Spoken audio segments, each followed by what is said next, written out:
Wednesday, my dude.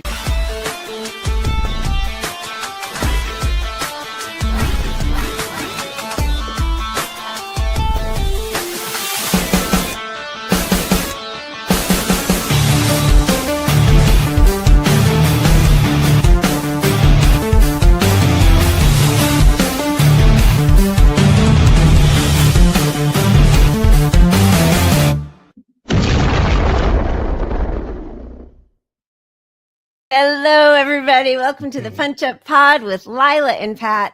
Happy Wednesday. I always need to remind myself what day we are on. My calendar. It is Wednesday, my dude. It is Wednesday, my dude. It's Wednesday, my dude. How are you, Pat? I feel like I just saw you. You did. I'm good. My boss has been gone all week, so he's messaging me from Jamaica.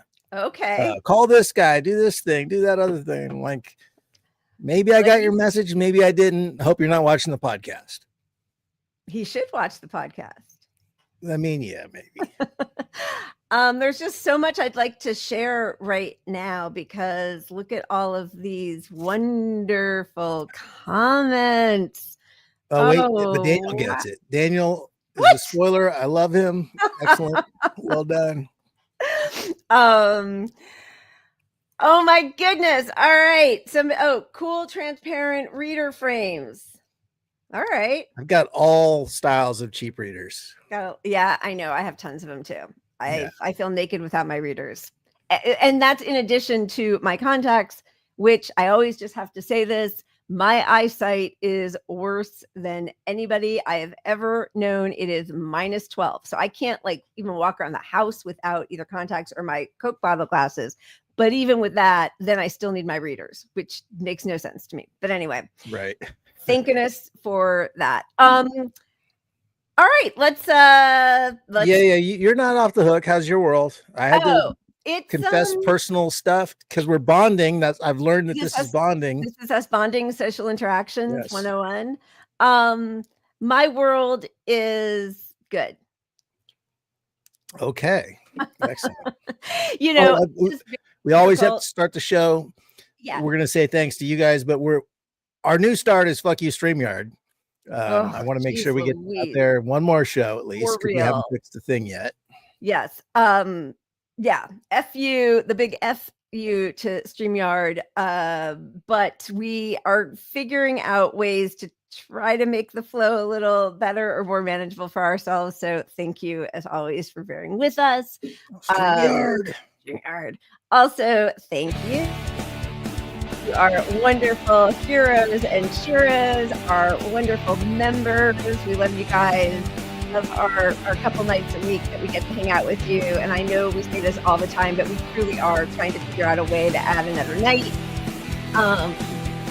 But for now, we are just grateful to all of you for your comments, your likes, your retweets, your membership, your thumbs up. Lila's are rights. Yeah, keep those coming for sure. Thank you very much. Really. Yes. Cheers. Let me get my wine. That's why I was feeling a little out of it. I hadn't had a sip of wine yet. Like GTs. Please make sure to like and subscribe. Smash that notification bell. And today I am sure that's not true. Yes. And I'm acting from the outside in. That's just what I'm going to keep doing. Professional actress. Yeah, Or do you just go by actor? I don't know. I used to be really sensitive about it when I was younger, and it was always actor. I'm an actor. And now I say I'm an actress and feel lucky that anybody who calls me that because of the paucity of work lately. Right. Like I get the distinction. You don't want to be lesser as an actress, but then it's like, but it just means female actress. Yeah. By default, that shouldn't mean lesser, right? So 100%. Yeah. It's sort of like owning the label, like exactly. And it comes and goes. It's like any other. There are waves of sentiment about how we should call ourselves. Yeah. So today we are mostly, even though we'll sort of get into all the different goings on, we are mostly talking about the podcast world we are not trying to make squabbles. We are not trying to punch, horizontally or down. But there are, we think some really important developments happening in the way people get their news. And there's certainly some benefits to that, but there are also some real consequences. So, and what we're focusing on the big guys. We're not talking podcaster class like us. Yeah. Lefty social influencer, whatever we are. If you're having heads of state on, guys. Right. Exactly. But that said, we're obviously, it all intersects as everything does. And so our cheers is to Mr. Liam Cunningham, actor, not actress, Liam Cunningham, who has been, beautifully outspoken and courageous, both in his condemnation of Israel's actions, the UK's actions, the US's actions towards Palestinians, but also to his fellow entertainers and actors for their revolting cowardice. So here he is with Abby Martin. My next question is why are there not more, outspoken celebrities out there? It's been almost 2 years. We're talking about 20 months into the most horrific thing we've ever seen. I'm refusing to lose my faith in humanity. But one of the things that has really disappointed me is the level of cowardice. It's not anybody having any power. It's they have brought out and fed off the cowardice of people who won't stand up. And as I said before, what are you going to say when your kids are 15? Or in my case, my grandkids grow up and turn around and go, "What the hell was this?" This is happening in 4K. It's on your screens. It's on every social media. Your only response to when your kid says, "I hope you did something about this," the response is going to have to be, "I didn't care." I'm not going to be one of those people that has to look my grandkid in the eye, my kid in the eye, and go, "I didn't care," because you don't have any other answer. You knew it was going on, and you did nothing. I mean, that level of cowardice is beyond me. I don't know how you can look at yourself in the mirror and not say anything, not speak up. And isn't that awful when you see a TV segment isn't good enough? It's not good enough, and people need to get off their asses and stop this thing happening. And that's with numbers. Have you lost work because of this? Have you been threatened at all? No, absolutely not. There are no threats. It's the people who are saying, who are not saying anything, who are fearful of threats. I've been out here, I've been shouting against this for years and years. Nobody's ever said anything to me. Isn't it got to be ironic? Down the line, when I was afraid to say something in case my career was affected. Well, why didn't you try saying something and see if it was? It's cowardice. Right, exactly. Shit, yellow back cowards. Well, here, cheers to him. That is possibly true. I mean, it doesn't matter in the face of genocide, but I do think that there are consequences, at least stateside. There are certainly consequences. I imagine there are also consequences in the UK. But the point is, yes, there are consequences. Like, if there were no consequences, it would take no courage at all. So there's going to be. There were consequences to standing up to the Nazis. Yeah. And to Hitler. Yeah. It didn't mean you shouldn't do it. Right. Exactly. I mean, I love that he says it that way for himself. I think but it wasn't Jenny Ortega. It was somebody she was acting with and whose name I can't remember now, but there are certainly, people do get blacklisted and fired by their agents. And even though you might feel like, the smallest violin is playing for a famous actor or actress who no longer works, it does have consequences. It doesn't mean that you don't then still speak out. It does have consequences, but the people with the most responsibility have the biggest platforms. Yep. And that's, the little guy trying to crack into Hollywood. You understand him not going to war as hard as somebody who has a platform, who can at least go home to his $10 million house and retire and still be wealthy. Yep. Exactly. So cheers to him. I know he was there for the send off for the Freedom the Flotilla. penultimate, yeah. Oh, was it not the most recent? The one, yeah, that one. Now it's the Handala. I don't know how they were saying it. The one that the Amazon Union guy is on. Chris. Gotcha. What is his name? You guys, my brain. Anyway, but yeah, Liam Cunningham was there to send off the Greta Thunberg. Yeah. Wow, this is gonna be a crazy one. It's already gonna be crazy. All right, so let's spin the wheel, have a little bit of fun before. Yes, Chris Smalls, thank you. He's on one right now. I know there's already been some sabotage of that flotilla where they've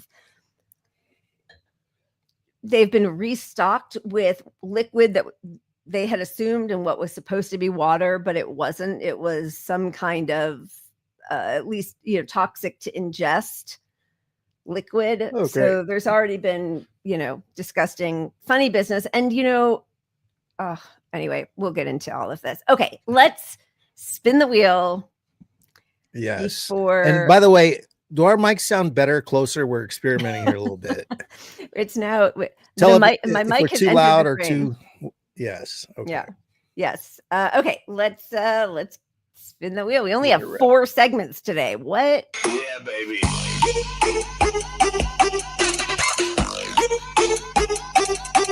Everyone's favorite. Let's just go right to cats and kids because you can't go wrong with that one. She's happy for me. She's happy for. Look, she's happy.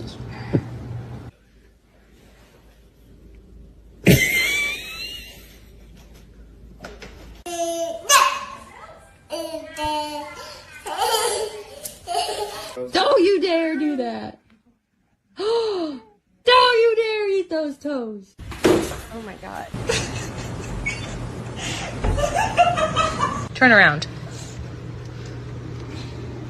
Okay, I don't. Mango looks. What is happening? Oh, don't eat that. No, yucky, yuck. Do ba do ba do ba do ba do ba do ba do ba do ba do do do.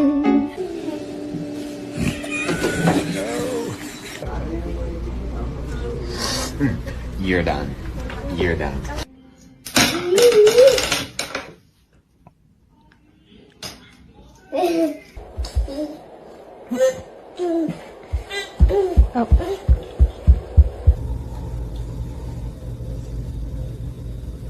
And the other Mary, and the other Mary, and the other Mary. Where?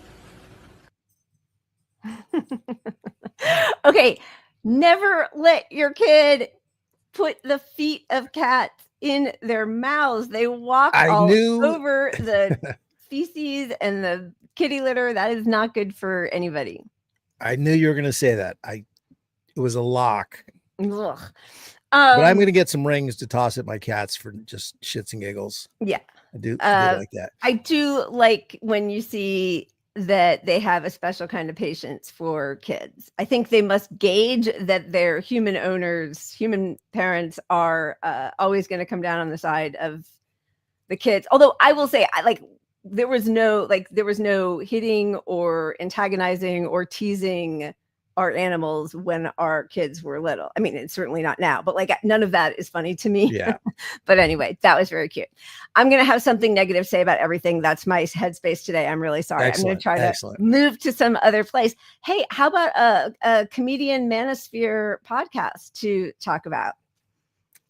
Yeah, let's do it. Which one of those do we want to jump into first? So we're going to, there were 3 bad podcasts we're going to be addressing here today. 3 crazy examples of what is going on in this world of ours, where corporate media we know is horrible and dishonest and owned by the same corporations who own the politicians and the ruling class. So corporate media is never going to hold anybody in power to account. Then came podcasts, and one of the things that was refreshing about them is that even if you didn't always agree with somebody like, Joe Rogan,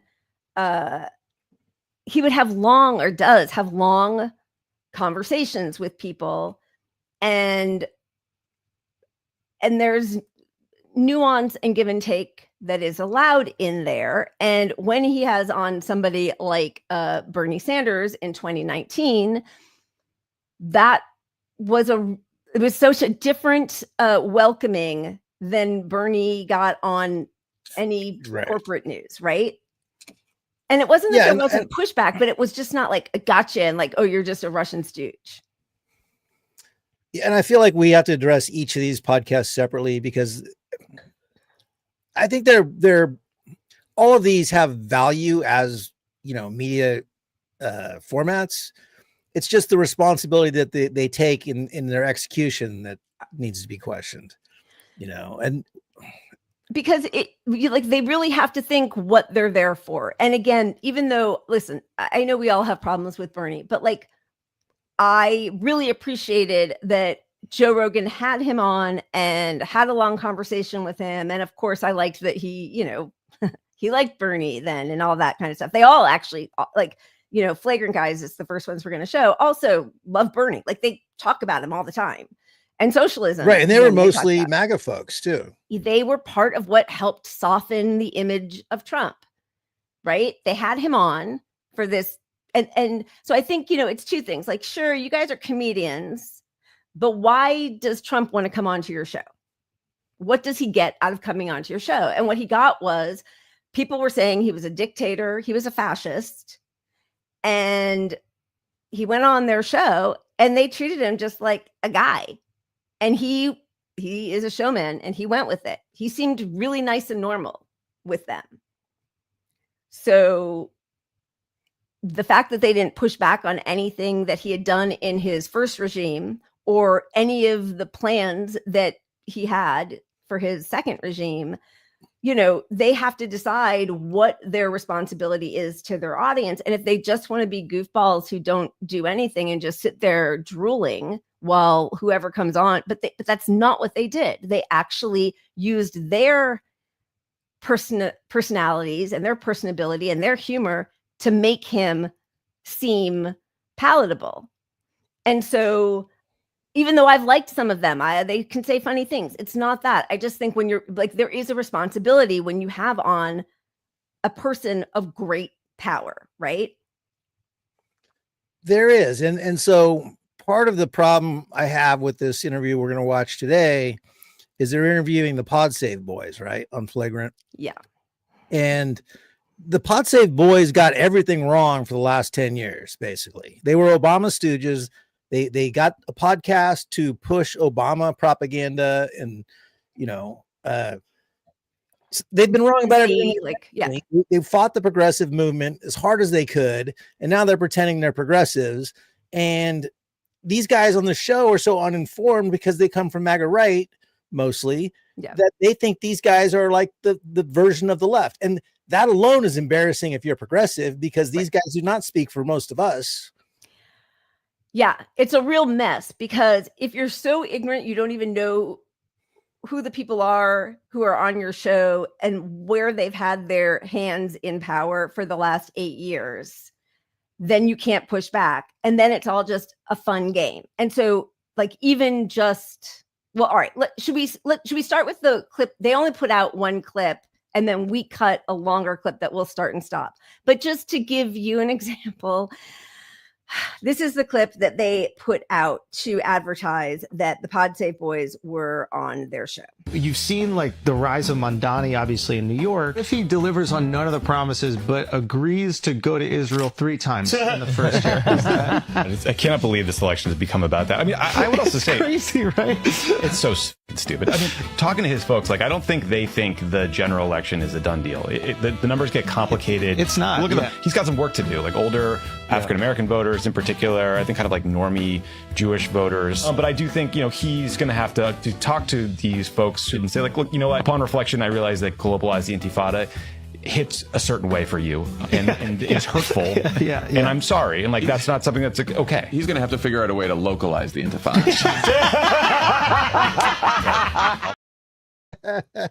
So all of that makes me so sick to my stomach.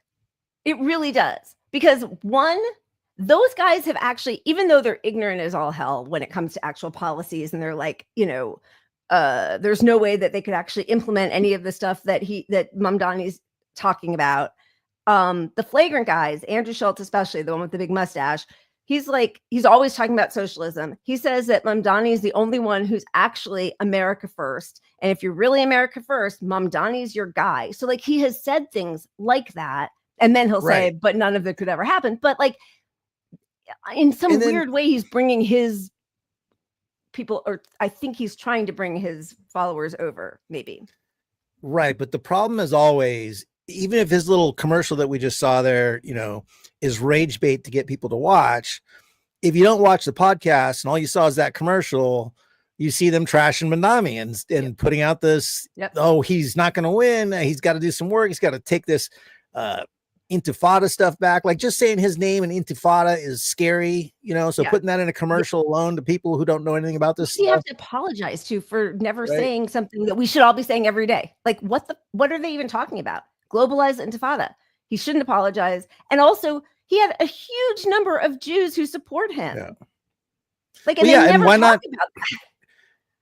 With this huge platform they have, they can explain what Mamdani has been explaining, which is globalize the Intifada is not a terrorist phrase. Here's what it means. And so I'm with him that's silly. What do you think, Pod Save Boys? Isn't that silly now that we know the definition? Yeah. And instead, the same guys who are going to do everything they can, even though they might, I will say, I don't watch any of these on a regular basis. I have heard the Pod Save Boys give a nod to the fact that all Democrats in New York should get behind Mamdani. I think it's mostly because they are putting their fingers to the wind. They're not entirely sure which way it's blowing. Like when he first won, they were pissed that all the Democrats weren't getting behind him because they felt that surge, and they see what's happening with the Fight the Oligarchy tours. Now that they're realizing, what's going to happen is they're going to do the same thing to Mamdani that they did to Bernie right before Super Tuesday. Everyone's going to drop out except for the one, corporate corrupt Cuomo, who has all of Wall Street behind him. And so now they're not so sure what they want to do. But yeah, every step of the way in the last 9 years that anybody's really known who they are, they have taken every opportunity possible to shit all over the left. So yes. Yeah. And they still do. They're just, they know that the left is where their audience wants to be mostly. So they couch it in this sort of like what can realistically be done stuff. Like, hey, it's all great that we want to feed everybody, but you just can't have a politician that wants to do something like that, So they beat down progressive ideas by pretending that's what they support, but it's not realistic. For the most part, that's their shtick. That's their whole thing. And they, of all of them, have the biggest establishment corporate sponsorship as a podcast, the Pod Save America Boys, not Flagrant. Flagrant, I think, they do ads for like the most ridiculous things, but I think that mostly it's subscribers and YouTube ads and stuff like that, from what I understand. Which reminds me, in case you guys weren't aware, the My Pillow guy is back with My Pillow Part 2. He's got a new My Pillow. I've been listening to Right Wing Radio, and they love pimping My Pillow. My Pillow ads are every commercial break. Why? I don't get that. How does he have so much money? Also, we have a request for what's your beer? Well, he leans in on being a hardcore Christian is most of it. New Glory Gummy Worms, local beer. It's delicious. Same people that make my Ubadank, which is my go-to local beer. I like it. Yeah. I like it. All right. So let's just start watching some of this clip. We'll stop and start it a little bit, but it was an hour and a half. Lots of, and that's the other thing that it really made me feel like I was watching once again, an iteration of It's One Big Club, because the Pod Save Boys are, anti Joe Rogan, or they were. Now maybe they're changing their tune. But, when Bernie was on, they were anti Joe Rogan, anti left, anti MAGA right. Like they are lib central, pretending to be sort of progressive. They're like they're the West Wing thing. That's what they are. They want to extol all the virtues of being a Democrat while shitting all over anybody who wants to remind the Democratic Party of what it used to be or used to promise to be. So the clip that's going around now of this Fox interview that Trump did in 2004, last summer. I just saw whatever clip you sent to me. In the he's doing this interview with Fox, and what we all saw on television is Rachel Campos Duffy, who's the Fox host, former Real World contestant, married to the transportation secretary now, Sean Duffy. She asked Trump about declassifying the Epstein files, and what everyone saw was Trump saying, yeah, I would. But turns out they edited the video, and the rest of his answer was played like much later on Will Cain's radio show. And his full answer was, well, yeah, that one's a little more complicated than the Kennedy files or January 6th, because, you don't want to tarnish people's reputation if they're just mentioned, a few times here and there that doesn't have to do with anything else. So that was last year that Trump said that. And then they just decided to edit it out, which I've been reliably told by Trump is a huge election hoax for a media outlet to edit an answer like that. So I'm sure a settlement with Fox will be forthcoming. But we'll see. Do you think his base is going to just let this go? No, I don't. I think there's kind of like a couple categories of people. Like, I think there are some folks who genuinely kind of fold into like the QAnon set of beliefs where they believe sincerely that there's kind of a cabal of evil, mostly Democrats, who are child abusers who run the world. Like, there's people who sincerely hold those views. There's also people who are just like, what, like you said you would do this. Like Pam Bondi in February promised us that she was reviewing the files. None of this makes sense. And now you're just insulting us. Yes. And I think like what's interesting about this scandal is it's like the Megyn Kelly types, like traditional Fox Republicans are mad. The Tucker Carlsons of the world are mad. And then Alex Jones is really mad. It's like it runs the gamut. How do you guys handle when... I mean, I imagine you guys feel very comfortable being critical of your own party. Okay. Yeah. And he does this a lot during this interview. It's not like he's not like superbly skilled at it, but he does give them more pushback than I bet they've had on any other. I don't even know when they're normally interviewed, because they're making fun of the MAGA cult. And what he's basically saying is like, but you guys have some culty behavior there also. So, I appreciate this bit. Right. What I don't like is them all sitting around cackling because they're all just, none of it really matters. Well, the smugness is ridiculous. Yeah. The problem with all of that is like, he sets them up as if they are pushing back to their own party, and they're not. Yeah. So it's giving the audience a false representation of who those guys are. So if you are watching this and you don't know much about those guys, and this is your first exposure to them, you might think, oh, if they tell me something is not realistic now, I believe it because they gave the party so much pushback on all this other stuff. And you presented them as if these are the guys like fighting the party to be good people, or, I totally agree. Because now they're going to twist it and kind of, deflect and move on. And he doesn't really come back to it. But I don't think that that's what Andrew Schultz thinks about the Democratic Party. Like, or these guys actually, or at least that's not how he's presented before. And I think that's the thing is like, they let it go. Like there's a little bit of pushback and then they let it go. And so nothing ever gets revealed, but it's a really long conversation. And so people get sucked in, and just what you're saying, it's like, oh, everybody's kind of nice. And why can't everybody just get along? Like, it really feeds into that sort of normie dem lib thing. Like, if you were just nicer, if you just apologize for saying something you never said, but what we should all be saying while there's a genocide, especially, but even when there's not. But like in the end, just, it's a nice smile. We can all get along and have a beer together. And right. But the podcast guys don't come across as guys you could have a beer with either, though. Like, so they're, but man, just the them flagrant guys here, are trying to give it to them. Yeah, they are. But like, the flagrant audience is not like, hey, these guys are the, I mean, I'm not making this masculine, straight, gay, or whatever, but they're very like the manosphere. Smuggish, insider, you know, soft. So like if you're pushing this post progressive stuff that the party wants, like these guys are not very good. I don't know. They're just, I don't want to. All right. Let's like, stop it at any point and just we'll continue until you say what you want to say. Until I puke. Yeah. Are you delicate about it? Do you feel like you have to be even more critical? Are you ever concerned that like you guys have so much influence that your critiques could sway voters away? Like how do you hold your own party accountable was basically what I'm asking. I mean, you know, about a year ago after the debate between Biden and Trump, we sort of immediately after the debate said that it was fucking awful and that Biden should seriously think about whether he needs to stay in the race. And courage. Seriously think about it.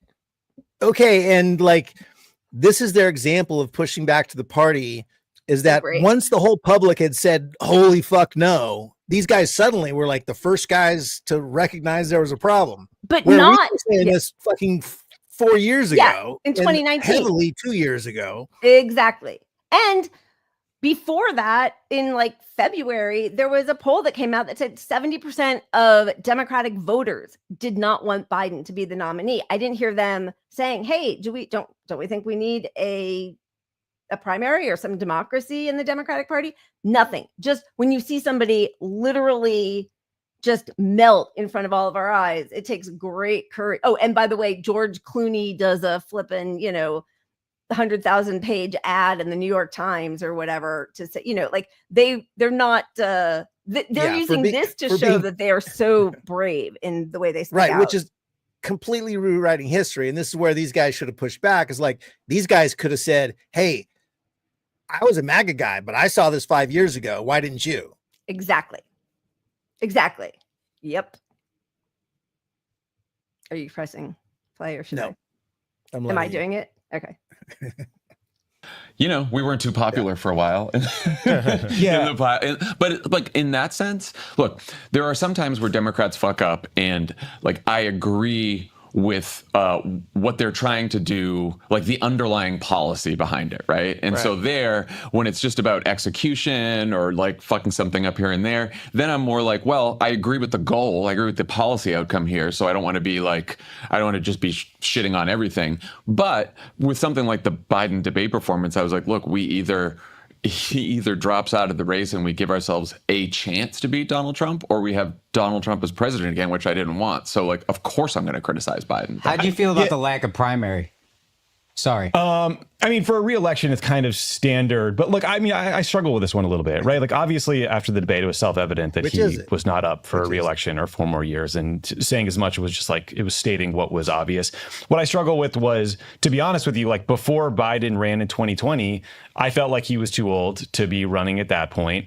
I felt like I kind of, we're pretty critical of his campaign in Iowa and New Hampshire when he took like 4th and 5th place. And then he won South Carolina, won the nomination and won the presidency. And I was like, you know what? Maybe I'm just a fucking idiot and I don't know anything about politics and I'm wrong. And so then when he decides to run again in 2022, I was like, this doesn't feel right. All the data is telling us he's too old, but like clearly he had made the decision at that point. And so I was like, I don't know. Well, if I had to vote for one over the other, I would have ended up voting for Joe Biden because I agree with him on the. Okay. I mean, they just gave up the game right there. Like, yeah, why wouldn't they? We're not doing news or we're not being responsible in our coverage of any of this stuff if it serves our goals, is what they just said through all that. If we're wrong, like well, they're saying they're a wing of the Democratic Party. Yeah. Like that's an admission. Exactly. Liberal blather is perfect. And like what policy goals are you talking about exactly? Because I mean, can anybody name anything that Kamala ran on, or even Joe Biden? Like he talked about some things in 2020, but it was mostly like, I'm not a socialist. I mean, 2020 was all about pretending to be Bernie, but not a socialist. Right. Like, because Bernie had sold the public on all of his policies, all that healthcare mattered, that, all this stuff, and everybody had to be like him to win the primary. That was the whole game. But not be socialist communists. Exactly. And the fact that you say, well, he won, so maybe I don't know what I'm talking about in 2020. Like, then he won South Carolina, so maybe I don't know what I'm talking about. These guys are Obama guys. We all know Obama picked up the phone, and I mean, he did it with the blessing and backing of every, Democratic elite. But Biden wasn't going to win. Biden was god awful. Everybody knew that. He didn't win a single thing until South Carolina, which is a deep red state, which is never going to go for a Democrat. Or I shouldn't say that. Look, 50 states. Literally, that's, I'm sorry, but wait. But the same 3 days after Biden wins South Carolina and the whole media establishment makes it like it's a huge deal that he won, and look at him, he's so popular with Black voters. Bernie then wins the biggest state and the most diverse state in the country. And that got crickets. And it was just like the train's going for Biden. And they know that. This is so fucking dishonest. It's disgusting. Yeah. And that's what I was going to say is that, look, sorry, everybody knew going in. No, but everybody knew going into South Carolina that Biden was going to win South Carolina, or at least Bernie was not. It was the Democratic Party in South Carolina is conservative as fuck. It has nothing to do with being a black state. It's just conservative. Yeah. They're Christian fundamentalist. I mean, basically. And James Clyburn, somebody. Yeah. So they knew, like, them pretending like, well, and then they shocked me and won South Carolina. Yeah. It's like, no, you knew that was going to happen. And you're truly an idiot if you are covering politics and you didn't know that was happening. So that part is right, where he said, well, maybe I don't know what the fuck I'm doing. Yeah, you either you don't, or you're just fucking lying to your audience, and you're lying to your audience. 100%. What's your shirt say? Modern Times Brewery. It's a San Diego beer. It's delicious. Listen, you need to get some endorsements for this show. Send me just a 6-pack. I wear your shirt. Send me a 6-pack of your beer. That would be nice. All right. Do you how much more of this do we want to watch, or do we want to move on to the other stuff? Let's go a little farther. Okay. Yeah. I'm pressing. Go for it. Issues, but now I think about it in hindsight, and I was like, you know what, maybe I should have just been louder then. Like, I don't think they would have cared. They didn't give us an interview for 4 years because we were critical in that 2020 primary, and they held a grudge. Oh yeah, they hated us. They're not happy. I think on the primary issue, like I kind of blame the other Democrats who could have run but didn't, like people haven't talked. Yeah, like, look, you could. I mean, I get that when it's an incumbent president, it's rare to have a primary challenge in a presidential. It's also even rarer for that primary challenge to succeed. And if you run against Joe Biden and he ends up being the nominee and wins the presidency, and the party's not going to look at you kindly. So I get the calculation that goes into that, but ultimately, nobody cares about policy. If Josh Shapiro or Gretchen Whitmer or Pete or any of those folks decided to primary Biden, they could have done it, and they chose not to, and they made a calculation about why that wasn't good for their careers or why they wouldn't be successful, and that's fine. But they could have done it. And I like. Okay, but what was he saying during that time? Yeah. Was he saying let's primary Biden? We need a primary. I mean, let's have a primary, not just hand it to Kamala. Of course not. These guys were all in for the whole fucking thing because they're just PR people for the Democratic Party, and they're PR people specifically for the corporate donor class within the party. Yeah. I can't remember their reaction to Dean Phillips. Because Dean Phillips was the only sort of establishment Democrat who did come out and try to primary Biden.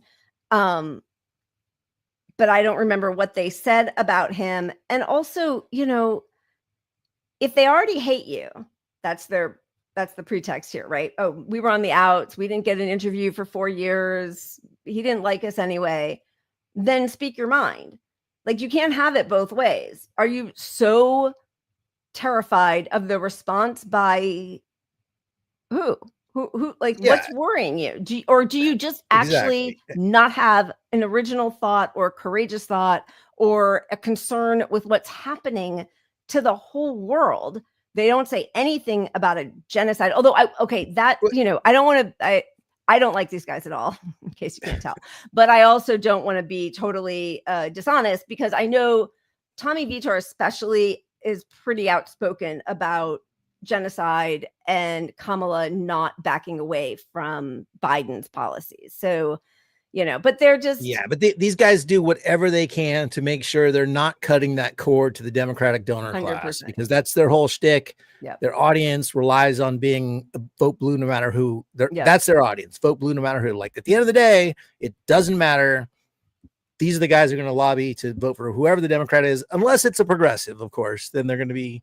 Then they're going to have some issues. You know. Yeah, exactly. Did you want to keep going, or was that the part that we wanted to get to? Is like them saying that, or is there more? Let's see what the next thing was, and then we'll call it a wrap. I forget. I mean, there's so much in here to dissect, and the way these guys, I know we only have a couple of minutes, even if we did, but the way these guys barely push back means that the pod boys can just pretend to be experts because they just fail up. Tend to be progressives. I mean, we're in 2025. They helped Obama get elected twice. I think he probably would have done it without them, but it was not a stellar, like, we have not had a great run for Democrats across this country in the last 25 years. And we certainly haven't had a great run for the working class in this country for the past, 40, but like, so what use are they? And they can't even say it, because they won't even say, like, this is what we were fighting for. This is what we want. Obama ran on certain policies. He got fucked by Rahm Emanuel. And, we like, everybody got cut out of it when Citibank named his cabinet. But we are still really all in for those left policies that would lift people up. No, it's none of that. It's just like, oh, I don't know. Biden did win South Carolina. So what do I know? I'm just going to. They're just. Yeah. And look, these guys are a response to the Democratic Party losing, well, not the Democratic Party, but more so mainstream media losing its influence on people. So the Democratic Party realizes they don't have the same leverage because people don't watch mainstream media as much. So they need to get their same controlled propaganda out in the podcaster space. Yeah. And that's how these guys came to be, because if you're looking for an alternative to MSNBC that says the same shit that's on MSNBC, these are your guys, Exactly. So it's like, if you're young, here's your young media that's not CNN or MSNBC. Yeah, although at this point, I think it's like, they're like late Gen X, right? What are they? I don't think anybody's looking. The podcast Pod Save America Boys, their audience are 45 and up Gen X Democrat normie voters who agree with everything you're saying, just not the way you're saying it. And maybe healthcare, a human right, that goes a little too far. It would be nice if more people had access for everybody who want it. They are Mayor Pete guys. That's who they are. They are Mayor Pete. And but they repeat the narratives about, like, strategy, Democratic strategy is the thing. It's not really that they're not fighting for these causes. It's like, what are you thinking running the old guy? Well, we should turn it over to Kamala. Yeah, exactly. Young people. All right. Like Pete, but I assume you were working with Biden for 4 years, and you probably saw the cognitive decline well before that debate, and you still chose not to primary him, which is a little disappointing, I guess. You make an interesting point about, like, if you support the underlying policy that you're trying to implement, even if you fail in the implementation, the idea behind it is right. And I think that that's like an issue for Trump right now, where he has a lot of people that are like concerned or disillusioned because a lot of things that he was promising weren't really policies. Like releasing the Epstein file isn't a policy. Ending foreign wars isn't a policy, right? Like, this whole part reducing is so weird government to me. spending, there are ways that you would attempt to do it. But all right, I think we can call it there. I think we're all, this whole part. IQ is he describes all things that heads. Yeah. No, he describes things that are actual policies, which is the weirdest part about it. Like, that's a policy, releasing the Epstein shit. Yeah. Policy to not get us into these wars. Of course. What he's trying to say, an entirely different point, but it's I think they're not educated enough. I think they have found themselves now in a place where they get to have people of consequence on their show. And so they're sort of trying to reestablish themselves as somehow makers of political careers. I don't know, but because you know what happened is after Trump won the second time, they and the Theo Vons and Joe Rogan got so much hype from Democratic media and Gavin Newsom, Gavin Pollone's a producer out here. Gavin Newsom, obviously the podcast world and the right know something that we don't, and Democrats have to eat some crow and move farther right. And so these guys get to kind of dictate a little bit of, the vibe of how people should be feeling. But nobody's talking about policy at all. And ending wars is a policy, actually. Jesus. Right. And honestly, like, I don't mind regular folks getting together with political people and having a discussion, like we've talked about, like Rogan would or whatever. Yeah. But if you really don't know enough about it, maybe get in the mix a counterpoint to the guy on your show. Like, I don't mind Rogan having on these fucking vaccine skeptical nut jobs. But how much, if you had a guy there with him that's like sort of a counter to him, who's a scientist, could you fix some of this in the moment? You know what I mean? Like, instead of just, because if you're uninformed and somebody has oh, look, here's fact 17C, I pulled it from this thing, you have nothing to counter it with. Right. And these guys don't know enough about politics or the history of the race to really push back on any of the stuff these guys are saying. 100%. And they don't have a real ideology. I mean, it does sound like they have, again, not the guy who said, I like Mayor Pete, which is so crazy because I think he's the farthest right of that whole foursome. But like, how do you go from Mayor? I guess, I mean, it could be like, how do people go from Bernie to Trump? I don't know. It's very upsetting because honestly, the Pod Save guys are, to me, dangerous to the evolution of the Democratic Party becoming ever more right wing. And I don't have any expectations of the right. They're the ones I'm trying to oppose. So when Democrats become more and more like the right, there is no party of opposition. When people in the manosphere who helped get Trump elected by making him likable or seem normal, when they then have Bernie on, or they talk about Mamdani and they're like, I think we need socialism, which they have said many times, even though then they'll undercut it with some garbage about it's not possible, it's whatever. But like, that to me is more meaningful, and I give them a little more space because I had no hope for any of those people at all. Whereas Democrats look to the Pod Save boys and Obama and Mayor Pete and say, like, this is the best we can do. And they really are. They want to be progressive. He wants Medicare for all who want it, but it's just not feasible. And those are the people who are destroying what should be a party for the working class and opposition. So, I guess I give the flagrant boys a little more leeway because I feel like they're so ignorant. I'm just happy if they don't, start hiling Hitler and goose stepping. Yeah. If they get terrible, you just gave me an idea. I'll start the Fragrant Boys parody.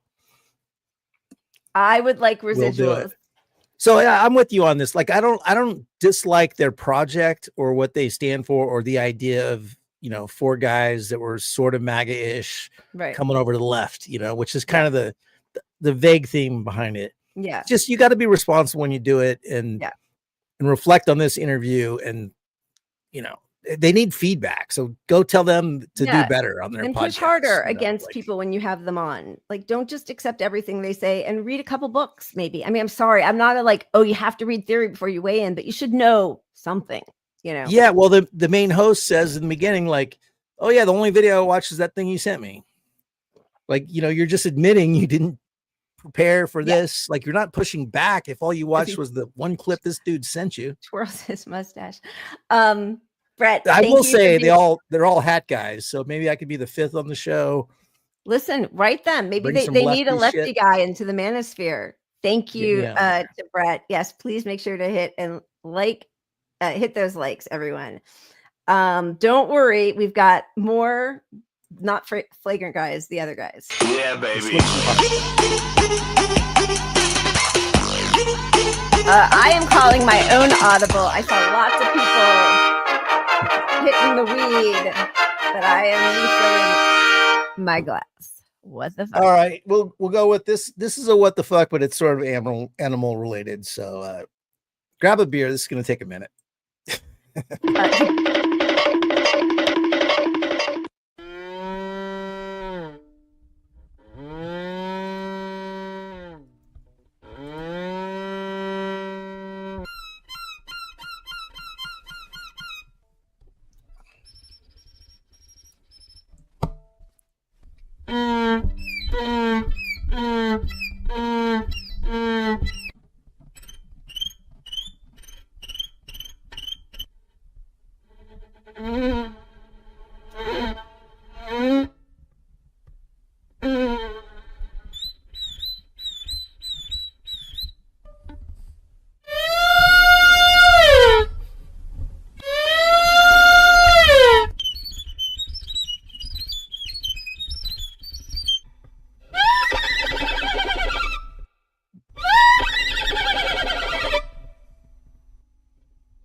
Very cool.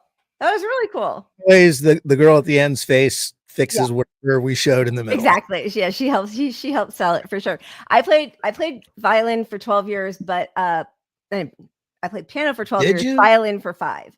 Piano for 12, violin for 5. My mom, as did my mom. I just throwing that out there. But her claim to fame was she could hula hoop while playing the violin. Oh wow. Yeah. I have never been able to hula hoop, and my family used to leave the house when I would practice my violin. It's hard to be good at violin. I did get better eventually, but like not good enough to continue into high school. So it's hard to do it. I sounded a lot like the screeching, whichever the screechers were. That was me doing my best. Right.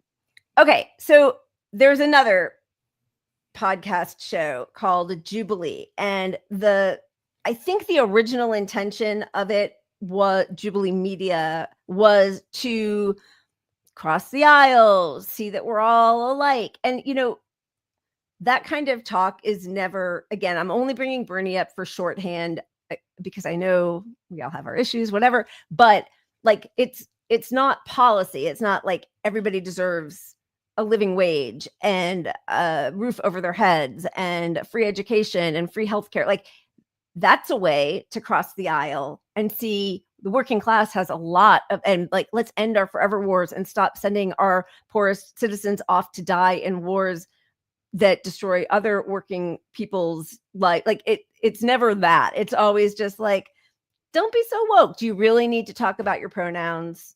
Like, why don't you keep that? But it's always like that kind of bullshit, surfacey sort of stuff. And somehow it's always a move to the right.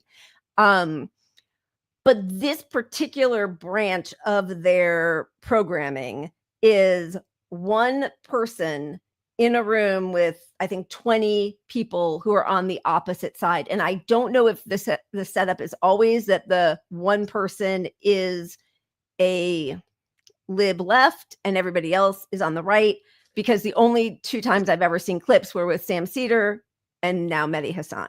Do you know any further about Jubilee? No, look, it is more, I haven't watched them all, but I've seen clips from 7 or 8 shows. Okay. They had a one of those smug little Democratic lefty Twitter guys. Okay. Or TikTok guys, you know. The Harry Sisson or something. Harry Sisson. I don't know if it was okay, him. But, all right. I really don't know, but no, I don't think it was him, but somebody else. They had him go, and it was 20, you know, MAGA folks around him, and he debated issues. And then they've had Jordan Peterson on. So it's not always people on the left. No, and honestly, like I think the format is interesting. I think there's something good that can come from it. But again, it's the execution. You know, if you're going to debate fascists, like if you can have 20 fascists in a room with the guy, you better know your shit. And in fairness, MEHDI does know his shit, but like also you don't debate fascists, which he says himself once he sort of realizes. He also says he didn't realize how far right these people were going to be.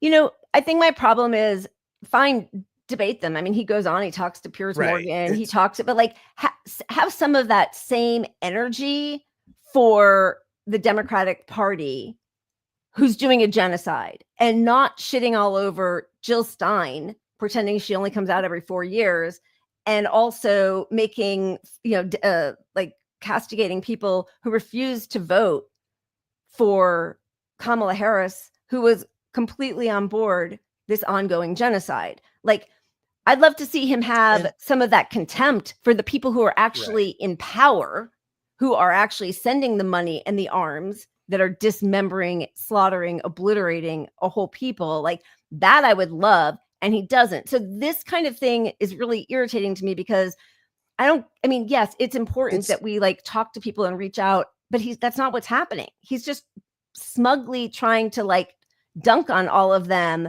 and then have clips to see like, oh, look at how stupid fascists are. That's great. I agree. But there's some of them who are actually in power. Yeah, it is a tricky situation because it is MEHDI who is in power. He's in the hierarchy. He's above all these people, right? So if any of these 20 get a good dunk on him, then their career as right-wing fascists is going to blow up, which we see from already from some of the, like, honestly, they were all terrible against him. It's not that he lost any debates. Yeah. But it's punching down. It's 20 on 1. So that sort of does level things out. I do see some value in being able to say, I held myself up to 20 of you people and you guys didn't really get much. You didn't get many. You didn't convince anybody, like, you know, for the most part.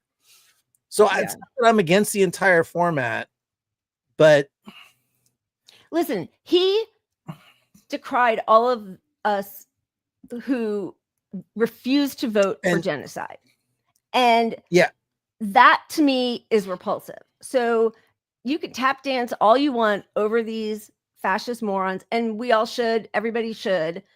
You're not changing minds, but okay, that's fine. I mean, everybody doesn't always have, that doesn't have to be everybody's project, but I really wish his project were to have that same incisive fact-based reasoning, calling out the people in power. He'll do it behind their backs sometimes, like he'll talk with other, like Ayman, you know, from MSNBC, but it's more vague. And again, like you cannot moralize if you voted for Kamala Harris. I'm sorry. If you voted for somebody doing a genocide, there's nothing worse. So you don't get to moralize anymore. Of all the, I watched most of it. I didn't watch all of it, but I watched most of it. Right. And what's happening here? The part that bugged me the most is he in trying to win an argument, he would say, well, isn't the economy doing well now under Trump? You know, and right.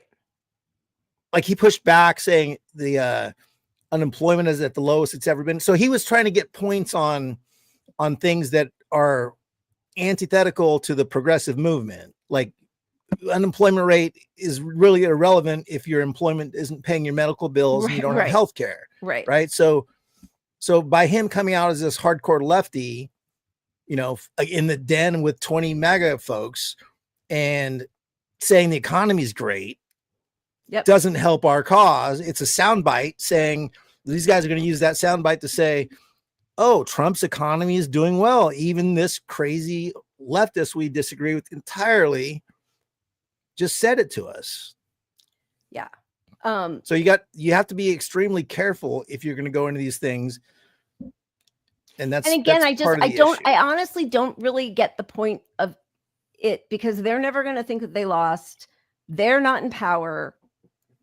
And he doesn't have that same energy for the people who are in power and are doing nothing to help the working class. So it's just like, I feel like it's just for him to be like, I'm so smart. And it does kind of just normalize that, like, hey, a lot of people believe what those 20 people believed right there. Right. You know, like it's normalizing their opinion, making them more mainstream. Right. And like the one of the guys we're going to show the clip of, you know, after his show, he lost his job because he was, you know, he said, yeah, I'm a fascist. You know, well, most people have seen that, but he lost his job and then immediately went on the right-wing circuit where they put up a pay my bills or whatever account or something, you know, like the Catholic. That basically raised him a shit ton of money. So like, it's rewarding. Let's just go be a radical right-winger on TV and look at all the money that's out there for it. You know, I can quit. I want to quit my job.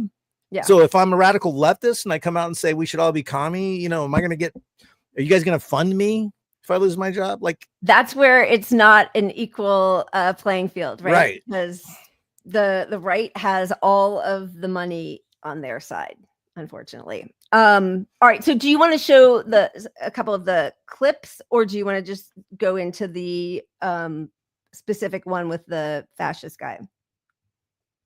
How long is the fascist one? I forget. It's like 5 minutes, but we don't have to watch all of it. And MEHDI himself put out a clip that has like a little bit of. Let's give him the flavor first, I think. Yeah. Flavor.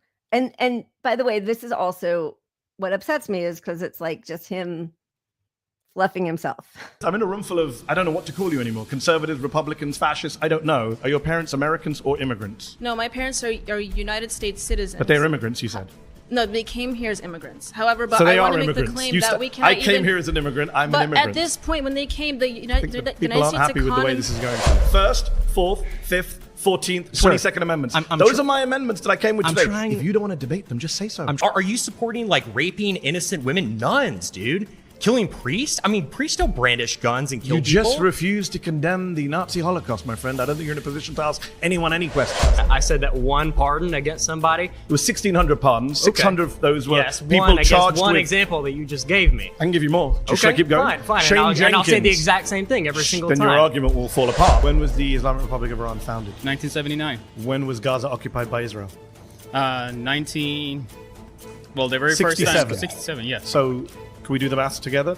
12 years before the Islamic Republic of Iran existed, Israel was oppressing, occupying, dispossessing the people of Gaza. So your argument makes no sense. Neither of us are economists. It's the economist studies. Don't assume who I am. Are you an economist? I could be. But are you? I could be. Are you? I'm not going to tell you. Are you? I'm going to major in economics, right? Are you an economist? No, not right now. Okay, so when I said neither is economist, I was correct. Just everyone here uses an iPhone designed by an immigrant, is on Gmail designed by an immigrant, is on a YouTube show. But you guys all came to a YouTube show founded by an immigrant. You wouldn't be here. But that's a tiny minority. So you all love immigrants, whether you like it or not. We're not going to reach a common ground because you said I'm not American. Please try. I don't think you're American. I'm saying you're not. I don't think you're American. I'm saying you're not American due to values. I don't think you're not American on values either. I think you're a little fascisty, a little racisty. I'm an American citizen. I went through lots of vetting. I took my test. And that's how the guy over there wants us to leave. But he wants us to leave. When people don't really care about vetting, do they? But it's not really about vetting, is it, my friend? But people should not have. You're in denial. You got rid of an American citizen from the country without process. So that's the Fifth Amendment violation. Since I'm not up to date on that specific I can give you more. I'm sure you can. So, well, you weren't aware that American citizens are being deported. It's a pretty big story. Yeah, maybe if you read the fake news, you might know. I don't think I'm doing this how you get rounds of applause? You sit in a room with 20 people who agree with you. Wow, amazing. Amazing. That must make you feel good. We should be nicer to you, otherwise you'll deport us. What a great argument. This is the free speech debate camp. It's not your country, my friend. It's our country, whether you like it or not.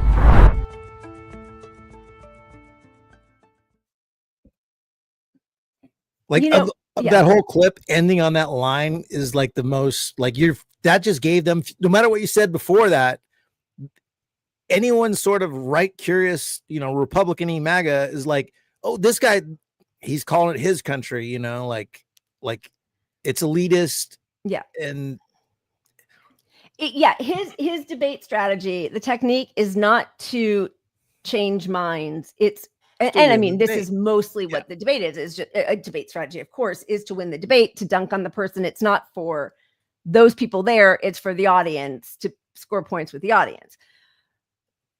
But again, like, it is so easy to go into a room of people who have no facts, no knowledge, and just be like, the 1st, the 4th, the 14th, the 22nd, those are my amendments. So, like, okay, fine. How about you just slow it down and be like, well, you get to say like, why not try to explain something? And I know that's not what a debate is. That's not what this whole setup is, but then maybe don't do it. Like, what's the point? And again, like, I just go back to the Sam Seder thing. All I saw were clips, and it's the same as the MEHDI clips where it's just like, oh my God. It's like it's a big eye roll because these people are so dumb. But what if instead of doing that, you actually talked to them and said, like, your iPhone was made by immigrants, your Google, like, the problem is he's now extolling the virtues of some of the worst people in the world, or the people who are suffering the worst, exploitation in the world, without making that part clear. I mean, it just seems to obfuscate any nuance, anything that could actually bring people together. And it's just like, slam dunk on all you morons. Totally. And it's a format designed to capitalize on the Twitter rage. It's like a quick little, you only have like a couple minutes tops with each guy. And when people in the audience raise a flag, that flag means get this person off there. So they're saying, oh, she's making a bad argument, even though she's on my team. Move on to the next person. Right. And so it's just to get a quick dunk, make them look bad, move on. So that format doesn't win people over, is the bottom line. Not that, like you said, you're not trying to win these people over. You're trying to make the audience watching this go, okay, I'm a Republican, but Jesus, I can't look at all these anti-immigration, that's the goal, in theory.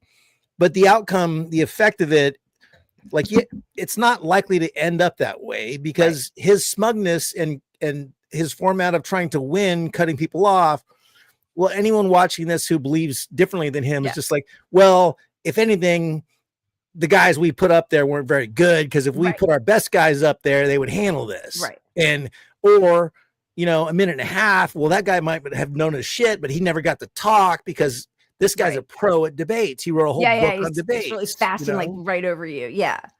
Right. So yeah, I just find him a really unappealing debater, arguer. Like, he doesn't take anybody in. He's always just trying to score points. And again, I really just keep coming back to the fact that, like, his big push after Trump won was to blame people who took a moral stand and said, I cannot support somebody who is doing a genocide. Like, and the shitty part about him is he's one of the few reporters that was honest about calling it a genocide, and then still scolded people who thought that was important. Yep. And where's Jill Stein? I mean, I'm seeing that surge again. I don't know why that's happening right now. Again, there's like, all the lib blue MAGA, like, oh, I hope Jill Stein's happy now. What are you talking about? We're reliving that crap. I mean, unbelievable. Okay. So just because we've talked about it, we should just watch a little bit of this guy, but also, like, it really shows what this whole podcast show is about. It's just sensationalism. Like, who are the absolute most reprehensible people? And, to MEHDI Hasan's not benefit, to his credit. Jeez, you guys, it's bad. To his credit, he says he didn't know that they were going to be this far right. But honestly, I shouldn't even say to his credit, because what do you think they are? Like, anybody, who did he think the right was going to be on here? Like, most Democrats, I think, are as far right as some of these people. They might not say the exact words out loud, but they certainly support the policies. So I don't even understand how he is trying to now justify that he came on not realizing that people would be out and out proud fascists. But well, you know that every Republican, Democrats are like signing bombs or saying like, oh, I hope you don't catch a pager on your way out the door. Like, we live. And I think it's interesting. Insiders. It's interesting that the whole audience they're all young too. You know, it's like it looks like an old guy screaming at the young kids. Like you're not in touch with the young kids because we're all feeling this way. Yeah. So it's kind of weird in that respect too. I just don't understand delineating between out and out fascists and people who just vote for genocide and fascists. Like, what's the big fucking difference? They're all the same. I mean, ask a Palestinian, like, oh, are you registered as a fascist or a Republican or a Democrat? And how does that affect me? It doesn't at all. Yeah. Well, I mean, so the only thing I want to say in his defense, I do believe I think he's being honest when he says he wasn't prepared for the audience to be this right, because he does start the debate with saying he sets it up like a debate, like an old fashioned debate, right, which is not what this format is. He sets it up with, here are my premises, and he comes out and says A and then B and then C and then D, right. which is kind of how you lay out a regular debate. You know, you say, here's what we're going to be debating today. Yeah. And then, it all falls apart, starting with this guy, I think. But, yeah. Okay. That's funny. And just so you know, to set up this guy is he's popular online on Twitter as well. He had a podcast. He's a Christian nutter. Yeah. Which I don't want to label every Christian with this, but they also looked into some of his background. Like, only a few months ago, he was talking about how he thought about killing himself because of his porn addiction. Like that's the extremism of who we're about to see. Yeah. Like, nice to meet you. Pleasure to meet you, sir. Mehdi, lovely to meet you. So I would say that. Sorry, it didn't. Let's start that over. Constitution. I don't really. Nice to meet pleasure you. to meet you, sir. Mehdi, lovely to meet you. So I would say that with Trump being anti-constitution, I don't really care, to be quite frankly. Okay. Because in regards to the Constitution is a document that should seek to serve us. Yes. And when it fails to seek to serve us, that can be amended. Laws can be changed. And quite frankly, the fact is, we're defending things in this country that shouldn't be defended. The First Amendment should not defend pornography and making children and women be victimized. The porn addiction guy. Making women and children be victimized as a result of that. I think things like blasphemy shouldn't be allowed per the First Amendment. I think that, quite frankly, there are a lot of legal processes that are enabling criminals and bad people to fully enact their will in this country in the name of the Constitution or following the Constitution. So, quite frankly, if Trump is anti-Constitution, good, and I think he should go further. So this is wonderfully revealing of the modern conservative mindset. So I appreciate you spelling it out so openly. Just checking, do you support the Second Amendment? I do. Okay, surprise! I was shocked to hear that. I'm saying that Donald Trump is defying the First Amendment, the Fourth Amendment, the Fifth Amendment, the 14th Amendment. He's thinking of defying the 12th and 22nd Amendments. You're saying you don't care about the Constitution, but actually you do because you quite like the Second Amendment. You just don't like the bits that you disagree with. Can I just be clear on that? Yeah, absolutely. Okay. I'm more than willing to amend it and include whenever it's in Second your Amendment. favor. Yeah, absolutely. Okay. So can Democrats do the same when they're in office? No, absolutely not. Because so you don't believe in enemy. democracy? No, I don't. Absolutely not. What do you believe in? Autocracy. By who? Honestly, quite frankly, anyone who is in line with Catholic teaching. Donald Trump is not Catholic. Of course, he's not. I completely agree, and that's part of the problem. You don't support Trump? No, I don't. I didn't even vote for him. I wrote in like John Pork or someone. I can't even remember.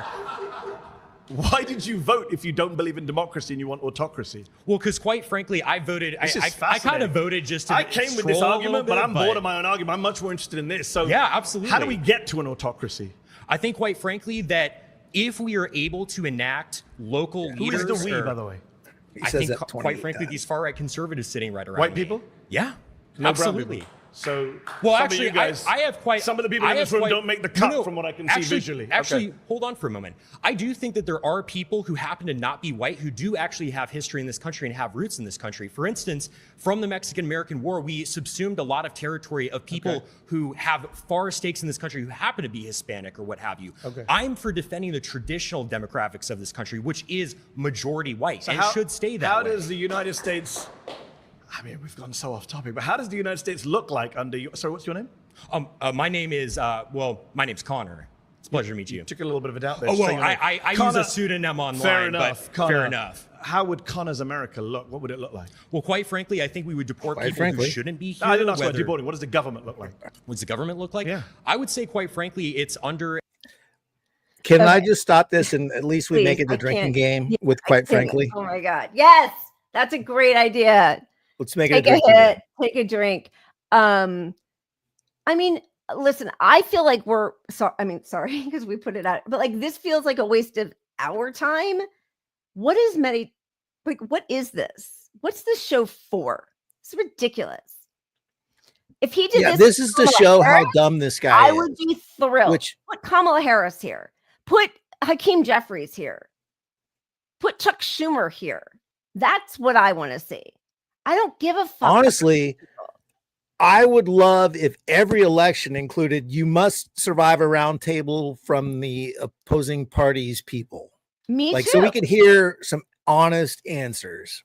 I agree. Instead, we have a system where they don't even debate, and we're left. The whole debate is left up to the narcissistic media pundits trying to dunk on people below them. That's the thing that is so upsetting to me about this is it satisfies the most base urges of people just to shit all over the people they don't like. Because as you already said, the rest of this group all thinks that they're winning. And Mehdi thinks he's winning. So like it doesn't change anybody's minds and it doesn't hold anybody in power to account. Yeah, this guy got fired. Okay, great. Fine. Then, as you said, they did it's not GoFundMe, but whatever their version of it is. Yeah.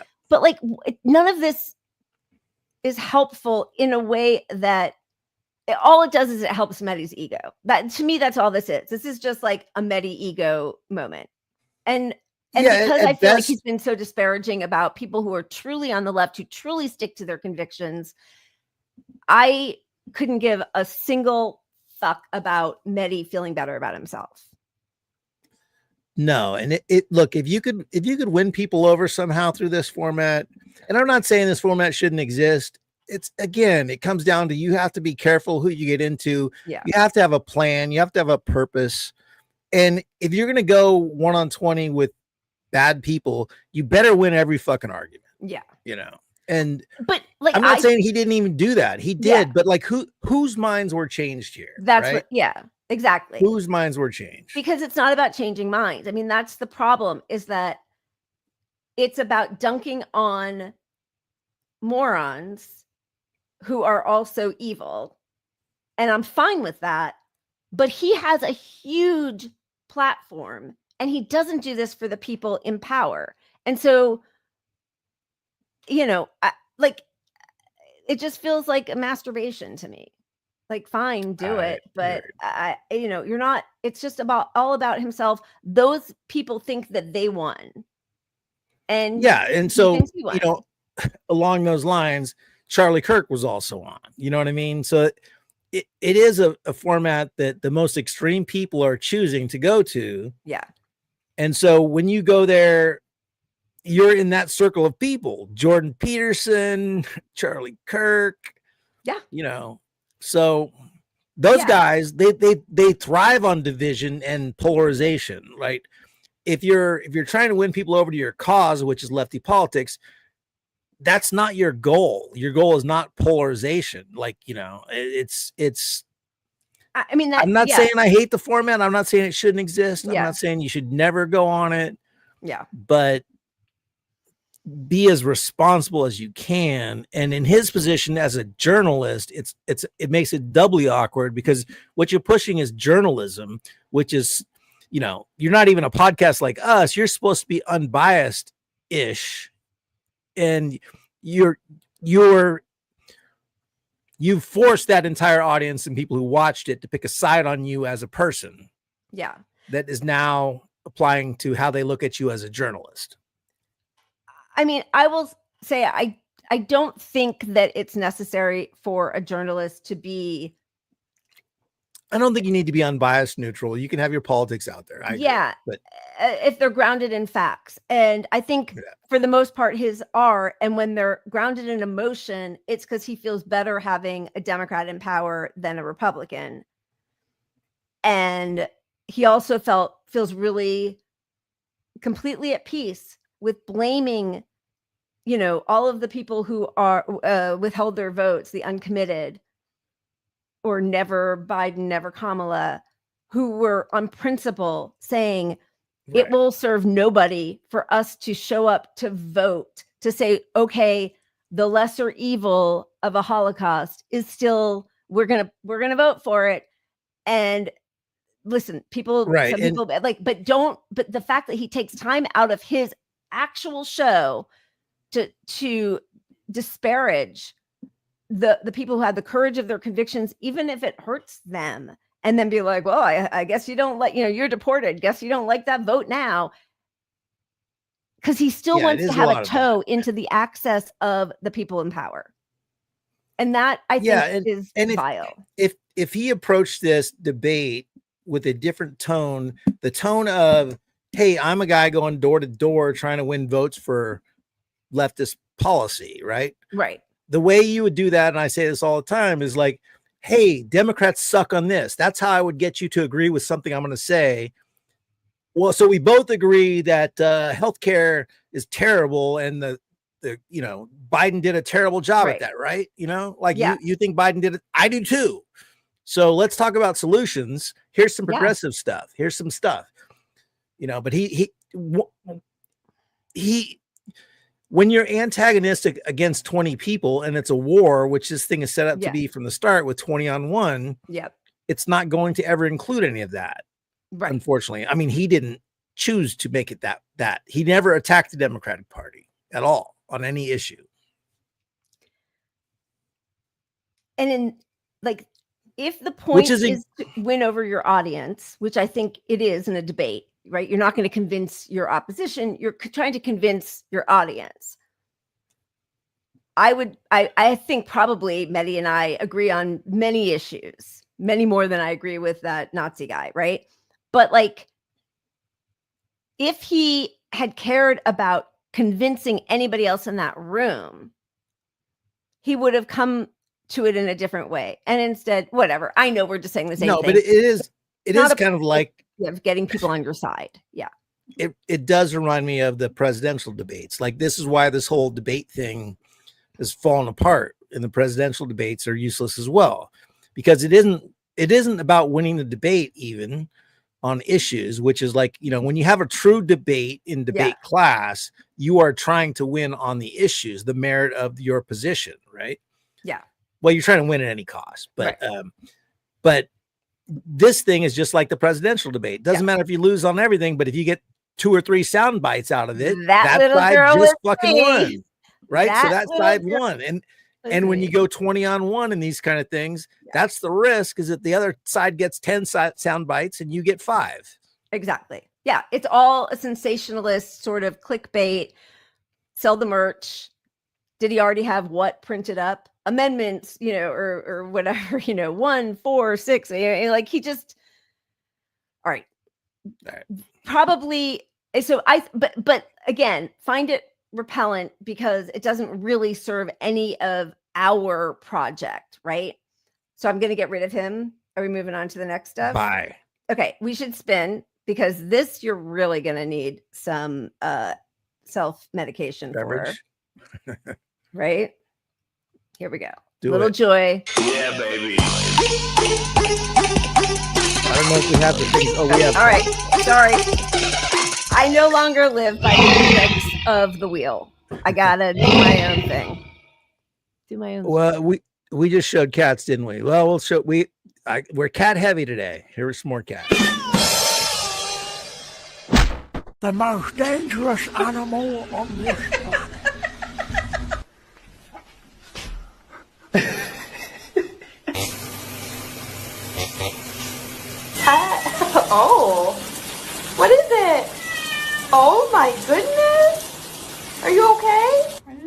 bad funny. Can you help me, Toby? I'm okay. I promise I'm not drowning. Yeah, I know, you want to save me. Sir, I think you really want this. I don't think you really want to be in here. I'm taking a shower. Ow, Chloe, I'm fine. I'm fine. Honey, I'm fine. I'm okay. I promise, I'm okay. I'm fine. No, How my cat looks so horrified by the concept of a bat.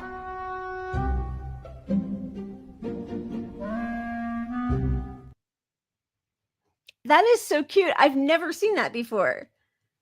That a cat tries to save its mommy or daddy from the water. That's so funny. I love it. Is that why Strike comes near me and stares at me in the shower? It's very cute. No, I doubt it. She's, wildly obsessed with you. All right. Going even further into it. So these people, I had never even heard of. NELK. I guess they've been around since 2010. NELK Boys, which is the worst name. Like, who gave you advice on that? Elon Musk? Apparently, I looked it up because, research. Originally stood for the first letters of each of their names, but even though two of the people have left the group, I don't know which of the two we're about to watch. So we have now found out post-interview that this interview that they did with an internationally wanted genocidal war criminal who every country in the world has a responsibility to adhere, or the countries who have signed on to the ICC and the ICJ, which apparently we haven't. We've signed on to the Hague Act, which means that we will invade the Hague if they ever arrest any of our allies, which includes... It's literally U.S. law that we would invade the organization created to... Russia and Israel, by the way. Yeah. Anyway, but these two yahoos got a sit-down interview with war criminal, genocidal maniac, apartheid regime leader, Benjamin Netanyahu at the White House. I want to know how much money these fuckers got for this. Like, how does he end up with these two people barely fucking talk politics, know nothing about anything they're talking about, and he gets to go on their show? Like, how? Because again, this is why, because we learned like Trump set it all, or the White House set it up, and they were given the questions. We learned later they were given the questions by Netanyahu's people ahead of time that they were supposed to ask. So that gives away the whole game, right? The whole thing is you two are rubes, and we're going to put this guy on that the whole world hates, but we're hoping that your young influencer crowd or whatever it is, I don't know who follows them, although they're rapidly losing followers, get sucked in. Yeah. Okay. So this was put out by Israeli TV, this first clip. Do you have any type of relationship with Kim Jong-un? No. Nothing? No. This is fucking nuts. This is so crazy. We are so not qualified to do this. No. And by the way, I want to say too, I'm not claiming to be an expert on this issue. Probably like a lot of you guys that, you read stuff online. In my opinion, I mean, dude, we're journalists, right? We're technically journalists. How can you pass? To me, this is crazy. Like how far we've come, and we're get to sit down with world leaders. I mean, my dream guess is Kim Jong-un. Both of Kim ours. Jong-un, if you're watching this, this is kind of like to come to North Korea and interview you. All I could think about is the interview when we're doing. I'm so down to pull up to Moscow and interview Putin too. Yeah, we'll do everybody. This is what sets off podcasts. You could put a small microphone here, but no, you have to see this thing, right?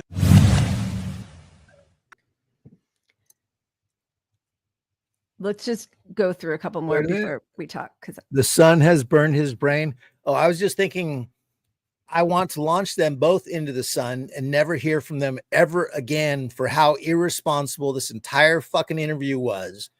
their goal, like when they were talking about like, oh, we're not really politics guys, but our number one goal is to interview fucking South Korea's Kim Jong-il or North Korea. Like, are you kidding me? You fucking garbage human beings. There's a genocide, and you're just like, yeah, yucking it up. Crazy. We didn't do any fucking research. We did nothing. Totally unqualified. We're journalists. We're unqualified as fuck. Well, how about then you use that platform to ask the tough questions your audience wants asked to them? This is not fucking rocket science, you garbage human fucking drool. And yet they didn't do any worse than most people on CNN or MSNBC or Fox, honestly. Right? I mean, like, I hate all of them, but they were chosen for a reason. But also, like, I don't know, not like we're about to watch Netanyahu's response to some of their questions, and he gets just as much pushback as he ever got from Dana Bash. I think you definitely have a tough job, but why do you think you're like so hated worldwide? Well, a lot of propaganda. The Chancellor of Germany said Israel did the work for all of us, the new Chancellor of Germany, okay? Because those Iranian missiles were geared at Europe too, and ultimately at America. The question you have to ask is not why do they hate me or President Trump, is why don't they see reality? Why don't they see what's good for them? And the answer is most of them do if you tell them the facts. But how do you tell them the facts over TikTok? I don't think it's the Iran thing. The main thing I just see is if I don't think people like if civilians are getting injured or killed. We don't want it either. I mean, let's just go through a couple more because this is insane that why he's not arrested. How did he even fly over any airspace and land in the US and nobody took him out? Like, well, that part, but I also on a personal level want these guys to never have a career. I want them to fucking have the worst job in America, struggling to pay their fucking rent. Fuck you to these guys. I mean, they all deserve so much worse than just being shot to the moon or Mars or whatever. Like, that's gentle for what they all deserve, truly. So we come in to take care of the Hamas terrorists. But the Hamas terrorists don't leave the civilian neighborhoods. And we say to the civilians, we call them up because we have their telephone numbers. We say, leave, please leave. We send them leaflets, millions of leaflets, please leave. You know, we do everything that is possible that no army has done. They want to leave. You know what Hamas does? They shoot them. You say, we want you to stay because we want to have civilian casualties, because then they can show it on CNN or all these other networks and so on and claim that Israel is deliberately doing this. We're not deliberately doing anything. We'd like them to leave. And in fact, successively during the war, it's been now a year and a half, they finally do leave, most of them. So we've minimized those casualties, but it's not because we seek to have civilian casualties, it's because Hamas wants them. They're willing to sacrifice their own children, their own families, both because they don't really care for human life, but also because they think it's very good propaganda against us. And if they just let them leave the war zone, get to the safe parts, safe havens that we've created in Gaza, no one would be hurt. And the minute Hamas lays down its arms, surrenders, maybe we let them leave Gaza, that's the end of the war. I mean, I'm sorry, but the pushback he got from them was just as profound as the pushback he ever got from Jake Tapper on all of these lies. Every single Israeli spokesperson who comes on CNN or MSNBC or Fox just accepts all of these lies. You have everybody's phone number. You know where everybody is. You can target exactly. Then why are 500,000 people slaughtered and under the rubble and being starved to death? And now, you know, I mean, like, there's no pushback on any part of it. I think we're turning the corner on that a little bit. Not that there's not that there would be real pushback on CNN and MSNBC for 2 years, but there would be some set up. You know, they would have to, because their audience does not support this now. Yeah. They would have to push back. So this is Netanyahu going to the dumbest fucks on earth. Yeah. Who will not push back on their propaganda because they know nothing about what the fuck is happening in any of this stuff, and owning them completely without even, like, at least on CNN, they would have a little bit of a check. Well, the you know, according to Hamas's agency, and then they would give him an out, you know, but like these guys are just like, wow, you know, okay. Sounds good. You guys really are the most moral army. Wow. I don't know. I think you're being too generous. This was the pushback from Andrea Mitchell today. Now, the initial plan, as it had been described to us, was that the so-called Gaza Humanitarian Foundation would have... Well, it really is called that. It's not. It's really called the Gaza Humanitarian Foundation, but go ahead. Well, they call themselves the Gaza Humanitarian Foundation. Yes, ma'am. That they would be using American contractors or other contractors for security. As it's turned out, it seems to be more IDF, and that's... Yep. So-called, and it seems to be... There's your, I mean, I'm not saying this to you, Pat. I know we're on the same page, but like that's one of their senior reporters. And her big pushback is the so-called humanitarian fund or foundation or whatever.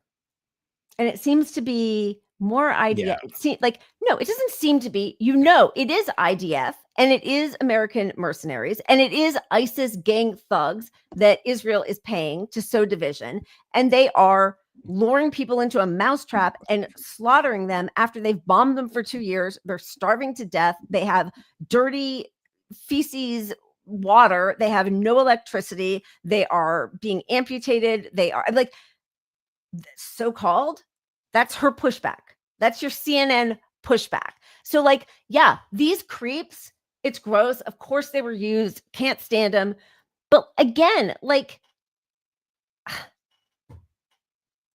none of this needs to be happening. And Andrea Mitchell, Andrea, Dana, whatever the hell, they are all complicit in this. And they're going to now with her little aside, so-called, that's her big pushback. So-called. Thanks for showing up, Fourth Estate. Yeah, thank you. Of course. And I don't disagree. I mean, the bulk of the responsibility is on the mainstream media because that sets the tone for most of this, right? Yep. But I think they've already washed their credibility within mainstream media. They so now the next thing is, well, now we got to just go on. We got to push some propaganda on some podcasts, right? Because they, like I said, if he gave the same interview on CNN, it would create negative sound bites against him no matter what, because they would have to ask some questions back. Right. But no, I mean, obviously these are the most useful idiots we've ever seen is the 100%. point. Like, I've never met more useful idiots. I literally hope they fucking, tomorrow. Yeah. I mean, I have such a long list. But I agree with you, obviously, but I have a very long list. And but sorry, but Andrea Mitchell is above them on my list. Yes. Okay. Yes. I agree. Just saying. I agree. But if you're a podcaster considering having him on, you want to get on that list, have him on and don't challenge them like these fucking idiots. Right. Because their careers are about to be canceled. Yeah. Okay. So all right. So let's just get to the next thing. 100%. I obviously we agree on this. It would never have gotten to this point if our media establishment, Fourth Estate, weren't so reprehensibly derelict in their duties. Of course, because everybody has to come to this. Even in New York City, right? What's Zoran? Yeah, he's an anti-Semitic guy. Yeah. The highest. I think the highest population of Jews in New York City. How's that even possible? Well, it's possible because a lot of people have been taken in by this nonsense. I mean, what, you want to defund the police? You want to have people go into stores and, rob them and be free? You think that really creates a good society? You want to crush all enterprise? You want to tax people to death? I mean, that's a one-term effort, but, sometimes you have to get mugged by reality to understand how stupid that is. So that's silly, but, sometimes folly overtakes human affairs for a while, but not for long, because reality steps in. So I'm obviously not happy with it, but I'm less concerned with it, because I think if we can speak the truth to the young people of America, they wise up pretty quickly. He starts the thing by saying anti-Semitic Mamdani. That's not a discussion about this. That's not challenging. You should be challenging him. Yep. Not setting up the points he wants to fucking say. The thing that's funny though is they did bring up unlike like CNN and MSNBC, and I'm assuming Fox, but like that he had an enormous amount of support from New York Jews. Of course. And they keep making it sound like, oh, he's got a Jewish problem. He needs to make Jews feel safe. Plenty of New York Jews. First of all, Jews should feel safe. They are part of every part of our establishment, of the elite in this country, in the world. Yeah, there are some hateful people around, but the rise in anti-Semitism is mostly a lie. It's based on, oh, did you say from the river to the sea, or Palestinians should be free, or you're anti-genocide? That has become now anti-Semitic. That's a lie. Jews are so much safer in this country than they are in fucking Israel. Are you kidding me? And if anything is helping the rise of anti-Semitism, it's the Jewish state committing a genocide in the name of Jews and tattooing the Star of David on people's faces, emblazing it into their crops that they've been burned down, but just then the Star of David, scrawling it all over mosques and churches and people's homes whom you've raped to death or slaughtered. Like, that is probably that's causing me to be a self-hating Jew in a way that I never was. Like, I am so disgusted. Where are the Jewish leaders speaking out, speaking up? This has been an ongoing project for decades, an apartheid ethno state that Jews have embraced around the world. It's disgusting. Amen. And if you're going to ask him this range of questions, the way you set it up is, as part of your aid work that you took over from the international community is now the US and you, 100 fucking people are getting killed a day trying to eat while millions starve. Do you think that affects why you don't even have mass support in New York? Like, do you think that might play into why the guy against you in New York is doing so well with the Jewish population? Because they see what you're doing? He has the support of Jews in power in New York. Brad Lander, and now I'm not going to be able to remember anybody else's name, but like, nobody is thinking that they're worried about Mamdani and Jewish safety. The Jews who have actually been hurt in New York have been arrested on the campuses of Columbia and the other schools there, fired from their jobs after decades of being professors in the law school at Columbia. Jewish professor Frank, right? Like, it's and that is a lie that Dana Bash and Andrea Mitchell and Jake Tapper, they all do. They just had, sorry, because I know now we're weaving a little bit, but Wolf Blitzer, they just had Mahmoud Khalil on CNN again, and they press him about this. There's a genocide happening. We are seeing, like, at this point, I don't think that there is any salvation for Palestinians. They are in what they're saying is the 5th stage of starvation. There needs to be so much medical support to help people who are at that level to come back. It's not just like, oh, here's food and water. So it's already been set in motion. It was set in motion 21 months ago, 8 decades ago, but like, it's really, we're at the point where the wounded Palestinians come in that get help, that get served. Like, hey, we're going to treat you for your medical wound. They're dying because your body can't resist when it's as malnourished. Yeah. And they're not able to save people that they can successfully operate on just because of their food situation. They don't have food. They don't have clean water. They don't have electricity. They don't have formula.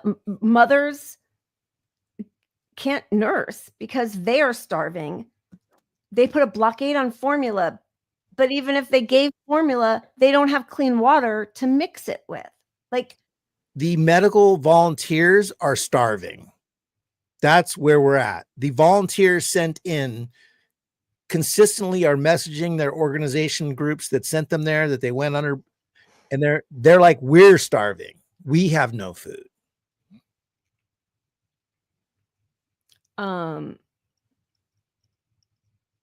This was on Al Jazeera. I have not seen it on other networks at this level, even though it seems like the starvation aspect of this genocide is the one that is starting to resonate the most, even with the people who have held out and, oh, what percentage have been killed? All these like disgusting questions about like, trying to do some sort of like Olympics of who's suffered more in history.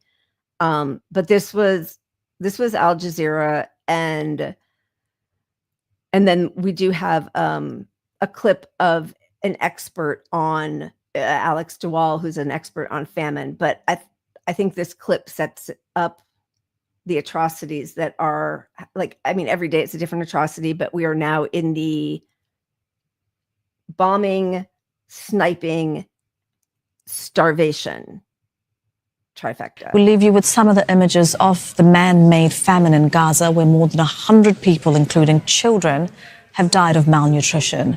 The Israeli blockade of Gaza has plunged the Strip into a starvation crisis rarely seen in modern history.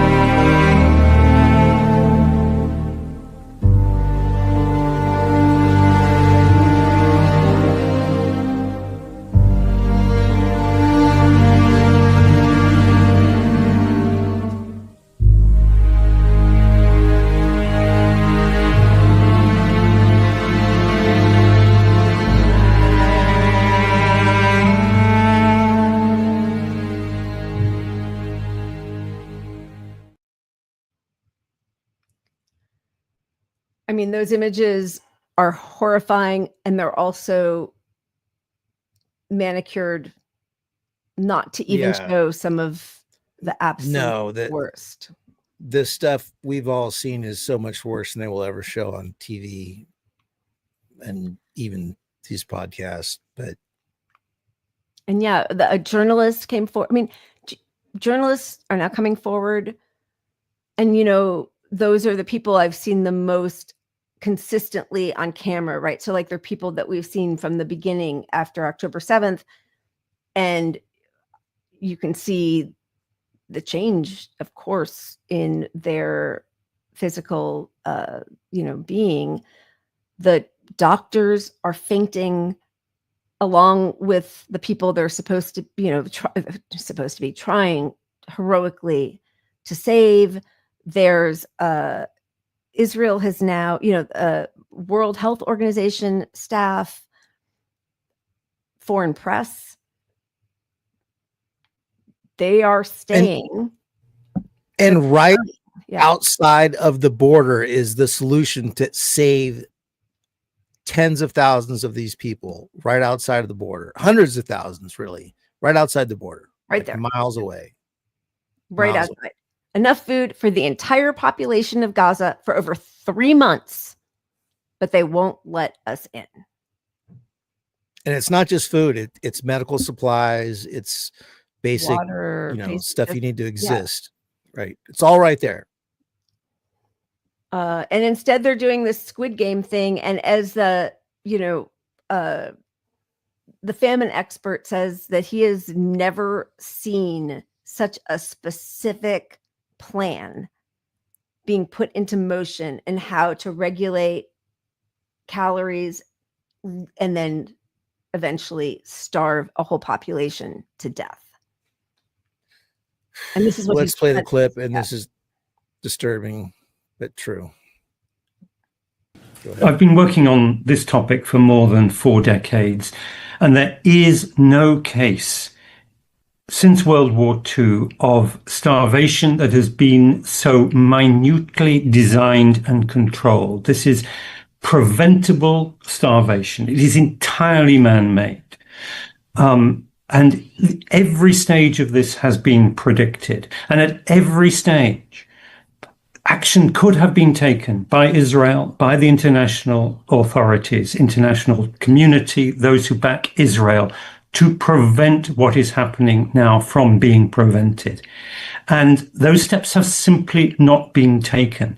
And in the last couple of months, what we saw was a total siege of Gaza, followed by a partial lifting. But the partial lifting was not to bring in the kind of humanitarian program that we have been familiar with as humanitarians over the decades. It was to bring in a type of ration program that is simply an arm of the Israeli military. So the obligation to prevent has surely been activated when the International Court of Justice says there's a plausible case and we instruct Israel to do certain things. In this case, provide humanitarian assistance. And I must add, Israel is represented on that court, and the Israeli judge, the former Chief Justice Aharon Barak, voted in favor of this provision of very widespread humanitarian assistance. Israel did not comply. 15, 16 months on, it is still not complying. What greater signal of the impending, the probability of genocide occurring do we need than that signal from the court, that decision, that order by the court, including the vote of the Israeli judge? There was an interview. Oh, all right, putting on my readers. An interview with Abu Jama from Gaza, who explained the process of the death traps the GHF have created. And this journalist, Inez El Haji, I quote, regularly posts the aid distribution schedule on Facebook. Each time, around 60,000 to 70,000 Palestinians converge at the designated site. Loudspeakers announce that when the green light turns on, people have just 10 minutes to grab between 300 to 400 aid packages, though much of the critical supplies like flour, sugar, and salt are snatched up first by gangs and collaborators. After the 10-minute window, the light turns yellow, signaling that only 5 minutes remain to flee before automatic machine guns open fire indiscriminately on anyone still in the area. He described the distribution zone as barren, open spaces surrounded by high mounds of sand. There are 4 such points across southern Gaza, and in some cases, people must walk up to 40 kilometers just to reach them. So it's the Hunger Games. It's a game, it's Squid Games, it's the Hunger Game, it's every dystopian, horrifying. If you've seen some of these videos, you've got these extremely skinny people, the males, skinny men who have 30, 40 kilometers to hike with the sack of flour on their fucking shoulder. Knowing that they might be killed. Knowing that their family will die if they don't get back the 30 miles they have to go. Yep. And this is all controlled. I mean, that's what I appreciate the most out of what he said is this is all calculated. This is all precision. When Israel says they act with precision, this is precision because the aid groups that were in charge of this stuff had 100 sites. They knew how to distribute aid. They knew how to avoid possible gangs taking their aid and stealing it and selling it. They have systems in place for this. They've done this for 50 fucking years. And you put 2 groups in charge of it that want these people to die is what's happened. Yep. And you reduce it to 7 sites instead of 100. 4. So they starve and die on the way there. And now you're putting timers before they get fucking shot. 4 sites for 10 minutes. And then, this is in the Knesset, the war must be expanded, even in areas where there are hostages who could be harmed. I mean, anybody who still thinks this has anything to do with hostages, that's obviously a joke. It's interesting because there was the bombing of the Catholic Church, and that rankled, some of the diehard Zionists like Huckabee, who's the ambassador to Israel. Finally, apparently only Catholic lives matter or Christian lives or whatever, but he's very upset. But then it's like, oh, they all leak to what's his name, Barack Ravine at Axios, how upset Trump's upset because Netanyahu loves to bomb, and Huckabee's upset. I mean, Huckabee did put out a statement, but a strongly urging letter to a genocidal rogue state while we keep sending them weapons. And there's a very clear way to end all this. Well, at this point, though, of course, it's gone too far. But I mean, there's always been a clear way. The aid was right there. Not to make this back about left and right, but AOC just approved the defense bill for Israel. So like the idea that we're gonna just a couple more lefties and we'll get us out of this. Like, let's wait to the midterms and we'll get some lefties who will somehow vote to end the genocide or something. Like, no, just like the most depraved, nothing is happening. Nothing. Genocidal statement to say that, like, to pretend that, oh, just because it was a Marjorie Taylor Greene sponsored bill. And I don't even know what's going on with Marjorie Taylor Greene, but like, if she's introducing something and you are on the left and it's to deny any funding to a genocidal state, you support it. I agree with nothing that this woman says, but I do agree with not funding a genocide. And instead, she did the same kind of glib excuse. It's like a MEHDI Hasan thing. It's like, dunked on ya. It was just for, that was for the Iron Dome. Well, what do you think happens when Israel has an Iron Dome, funding for an Iron Dome? They don't have to spend money on that and they can continue their genocide. Like, what? You're just gonna, and in a war where if your team is on the wrong side of the war, I mean, I don't want civilians getting hurt either, but you're taking the agency away from the people that should be fighting that war the most. So whether your money goes for defense or not is irrelevant in this situation. Yeah. And I saw somebody on Twitter, I don't know who it was, but it was like, I don't agree with the school shooter, but I do think he deserves to have a suicide vest or a bullet vest, right? Like a protective vest. So, I mean, that's basically what you're saying. Like, give him a protective vest so that he can't get taken out by the people who are fighting for their lives, right? Like, that's how if that's deranged that logic is. If that's your logic, then pass the Palestine Iron Dome bill to defend Palestine. Yep. Where's the money for? Let's just say, oh, I want 1/10 of the money we're going to spend on their Iron Dome to create an Iron Dome to protect Palestinians trying to get fucking food that they're going to have to hike 40 kilometers back to their family and not get shot. Oh, that was, thank you. I want 200,000 fucking vests and helmets for Palestinians to all live there and not get fucking shot when they're trying to fucking eat. They don't deserve an Iron Dome. Do you condemn Hamas? That's all we ever get. Do we condemn Hamas? No, I don't fucking condemn anybody fighting for his liberation. Never. I won't.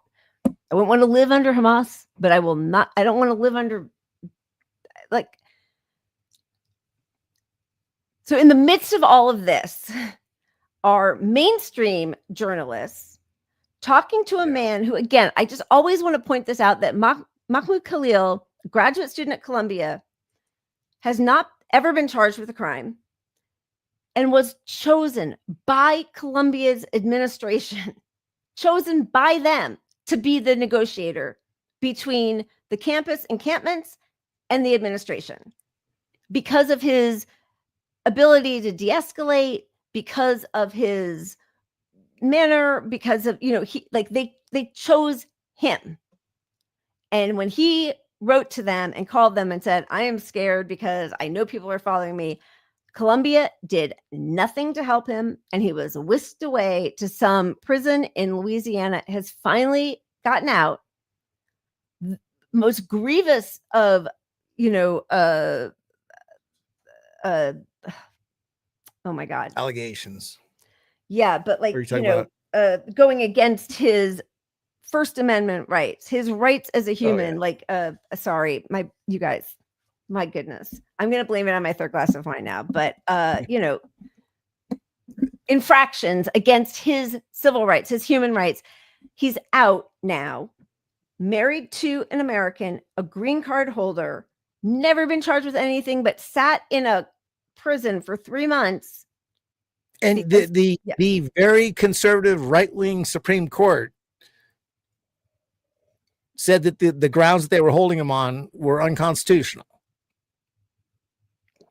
And they're still going to go after him. They're still going after him. They're just finding new laws to use for reasons to deport him. But and his case isn't even gone. But they put an injunction on being able to detain him. Right, exactly. So he's on CNN, whose reporters, truth tellers, whatever, did fuck all to help him in any level to help get him out. And here he is. Just to be clear here, though, do you specifically condemn Hamas, a designated terrorist organization in the United States, not just for their actions on October 7th? I condemn the killing of all civilians, full stop. But what I don't want to get into is no, I am very clear with condemning all civilians. I'm very straight in my position in that part. But it's disingenuous to ask about condemning Hamas while Palestinians are the ones being starved now by Israel. It's not condemning October 6th, where 260 Palestinians were killed by Israel on before October 7. So I hate this selective outrage of condemnation, because this is not, this wouldn't lead to a constructive conversation. And this is also like what we want to deal with is the root causes of why that happened. And it's in no way anyone can justify just to be clear, the killing of civilians. Mahmoud, we did ask about, we've talked at length about your views, of course, on the Palestinians, but it is fair to ask you about whether you condemn Hamas, because the Trump administration has claimed that you are a Hamas sympathizer. So it's very important to actually ask that question in this broad conversation. Yeah, I simply asked and protested the war in Palestine. I'm so impressed that he still holds his ground after being in a prison for 3 months, knowing what our country is. And I want them to have this same energy and questioning for anybody who supports Israel. Do you condemn Israel? Do you condemn the IDF? And that when they have done that for 7.5 decades, then they can start asking about people who are fighting for their liberation. But start there. 7 decades. Let's go 7 decades for that. That's what I'd like to hear. But if you want to just stick to current events, do you condemn killing 100 people a day going to trying to get food? Do you condemn that? If you can't condemn that, I don't really fucking want you on my show, you piece of shit. Get out of here. You're gone. And so again, like a little bit just to come full circle to the NELK boys who are disgusting, and like we don't even, I mean, we can, but we whatever, the burger conversation with Netanyahu. But like I think we should show it because it just shows it's just so fucking disgusting. Like, this is why you can't have these non-journalist people do propaganda. Like, this is fucking totally agree. The emptiest. But you also can't have that lady sitting there with Wolf Blitzer. No, that's worse, right? Yes, they all deserve the wall. But yes, okay. So here is the big pushback that Netanyahu got. What's your go-to at McDonald's? No, I'll tell you, Burger King. We did the double, Whopper. I haven't ripped Burger King in a long time. Burger King kind of sucks. Yeah. No, the BK Lounge can hit. I disagree completely. You like Burger King over McDonald's? That's your worst take, I think. Absolutely. That's a crazy take. No, that was fine. I mean, I like Burger. I haven't ripped Burger King in a bit. They can hit it, or whatever. This is a genocide, and we're gonna let these fucking toddler idiots talk about hamburgers and shit. Like, that's why this guy should be in jail. He shouldn't be allowed to talk to anybody in the US other than his attorneys. Yeah. Well, okay. So the only silver lining about all of this is that they're viewers, their audience, their fans. Yeah. Said, fuck off, you idiots. And they, I do not, in fact, have to give these guys any credit, but they looked through a lot of the comment section. They did that. They videotaped themselves watching it in public. Easy clipper. Comment here. Imagine having a guy who is committing a genocide on your podcasts. This shit feels so dystopian. Reputation takes years to build and just seconds to ruin. Sold out so hard. I remember when you guys had 40K subs. Which one? Well, I want to read this one. This one hurts. 40K subs. You guys were doing pranks, and now you're interviewing war criminals. We're gonna address this all. What? This one? Wait, no. Go back to that one. What? So I think people are also like when we had the opportunity to do this, it wasn't also just like. Let's talk about that. We have to really talk. I want to just get in all these comments, but NELK boys have made it. Interviewing Satan himself. Netanyahu. Can we get your stance on Palestine, brother? Palestine, brother. Palestine, brother.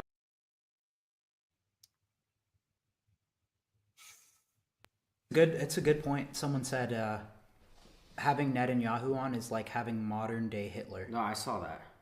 Which is honestly, guys, I'll be honest. I'm here to. It's a good point. I like. We're here to fucking learn, to be honest, guys. But do I regret doing it? No, I don't regret it. This is what we're gonna do at the Full Send podcast. This is what we fucking been doing. When we had Andrew Tate on the first time, we got tons of fucking hate. When we had Trump on in 2020, now, people are starting to hate Trump again now, but every podcaster was kissing his fucking ass. Everyone was kissing Everyone was kissing his ass in 2024. Now they're switching up on him. Now they're switching up again, but in 2020, when we had Trump on, it was 50 fucking 50. Yeah. Guys. Same fucking shit. And we had him on, we stuck our fucking dicks out there, had him on, and that's just what the Full Send podcast is. That is what it is. Fucking Nazi podcast. Enjoy. This is where, then there's more apology stuff, but they're like, we don't apologize, but we learn. But do I have any regrets? You should have regrets. That's the whole fucking point. It should be all regrets. You should just fucking somebody, one of you two should fucking, you losers, you fucking genocidal fucking supporter promoters, bitches. You polished this fucking turd to make him look like a decent guy, you fucking idiots. I hate you. If you were here, you'd be bleeding, you fucking piece of shit. There's no,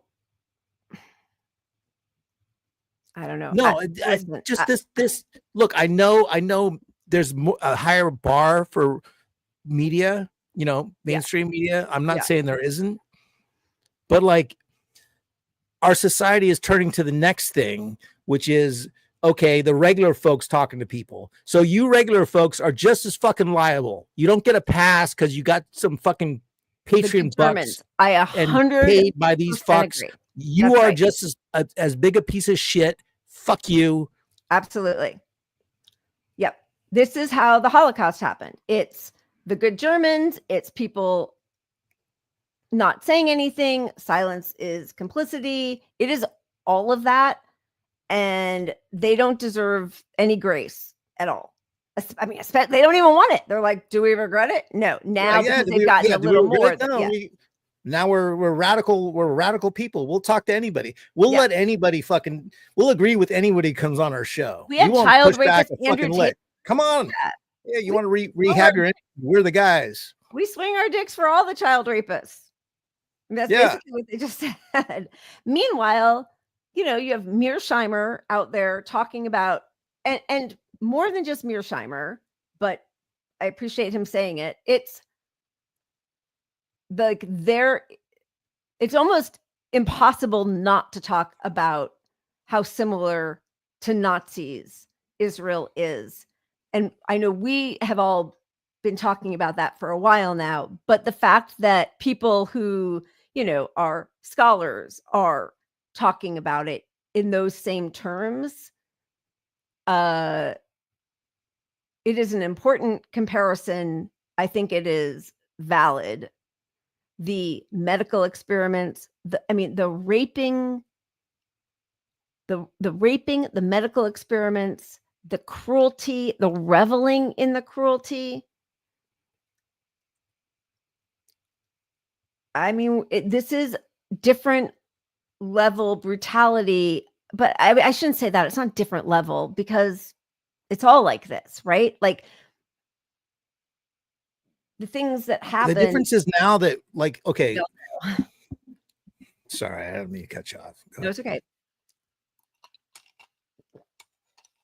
Nazi Germany, sorry. the world didn't see it every day for 2 fucking years. Right.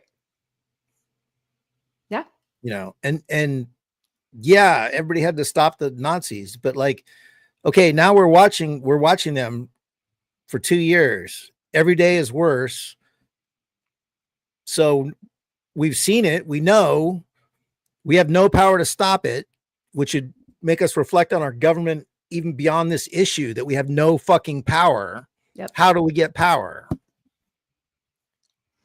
You know, President of Colombia, sorry, you guys, it's terrible. My brain, Gustavo Petro said much more eloquently what we have been saying for such a long time, that what the most powerful countries in the world are doing to Palestinians is a clarion call to everybody, because what they are showing is, in spite of all of the outcry against this genocide, against the torture, the rape, the obliteration, the massacres, they persist. They do it knowing that their citizens are disgusted. A majority of pretty much every country except for Israel is against this genocide.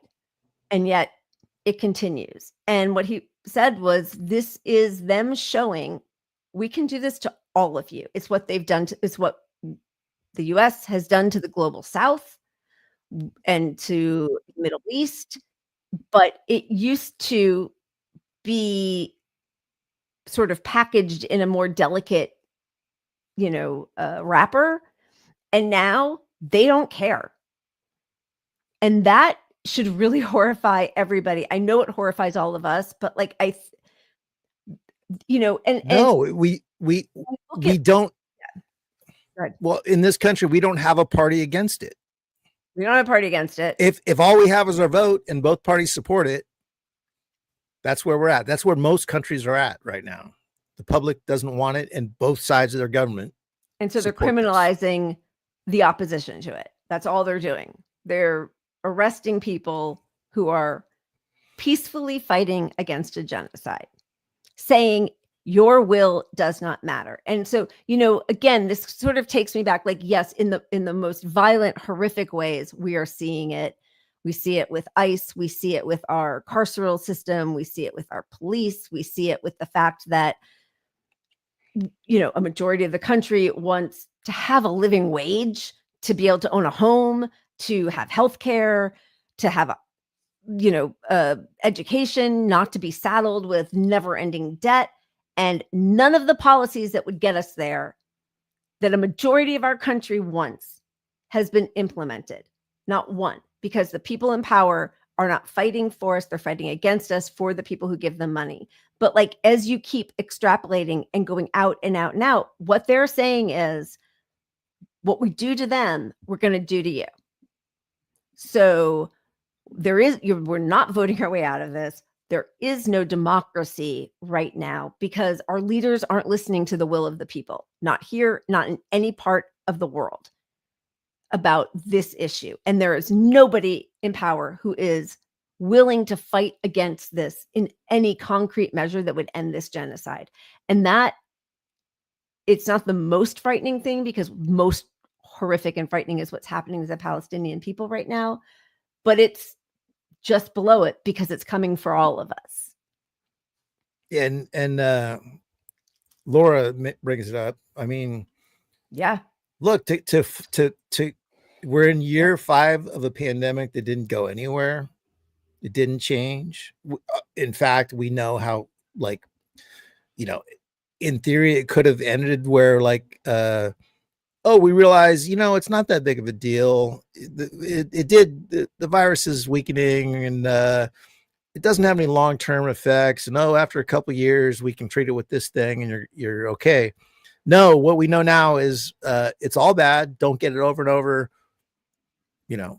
So my point is, the information is that it's way worse than if you look back a few years and said 5 years out, if we were here and we had no response, is that reasonable? No, it's unreasonable. It's just, it's all to protect capitalism. So like seeing their response to that, and then seeing, the gaslighting there, and then pretending that the whole world isn't against this genocide and nothing is being done about it. Like, it's really disheartening as a leftist, and the idea that like Bernie's little anti-billionaire circle jerk is going to change the world. It's not. I mean, it's good, but it's not going to change things. It's not changing anything. Taking over the Democratic Party isn't going to change anything. Especially when he's telling Mamdani to more carefully address what he said about Israel. Fuck you to hell. Are you kidding me? And that's like a day before AOC votes for more funding for Israel. All right. If you're a centrist thinking, if you're a leftist thinking, somehow we're going to grab this Democratic Party and change things. Grab it by the pussy, friends. Yeah, you're not. Good. Best of luck to all of those people who think you're going to change this by voting or giving money to any of these people. The only people who have done anything meaningful are Ansar Allah, the Houthis, closing Eilat port to close after bank account seized over tax debts. Eilat port to shut operations after municipality seizes bank accounts due to unpaid property taxes. The port has been idle since the war began due to Houthi threats in the Red Sea. They are the only ones who are adhering to international law to stop a genocide. So I don't condemn any of them. Heavy ending. I think the thing that was such a bummer, and I'm sure we're all feeling it in different ways, is the podcast class. My hope had been that it would be independent from corporate sponsors or rule. And even when they might be, they are not independent of their own ignorance or of their desire for access to power.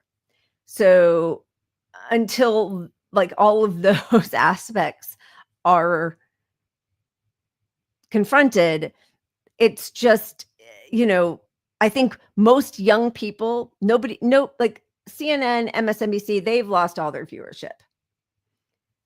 But the podcast game is where it is. Not for us. Not for us in that same way yet.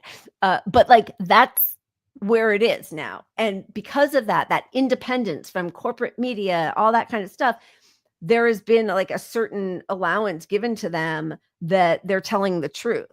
No. I mean, you have Theo Vaughn crying about the starving, genocided Palestinians, and then the very next day going out to dinner with Ivanka Trump, or what's her name? The girl, the daughter, whatever. Like, they say the things, but see, yeah.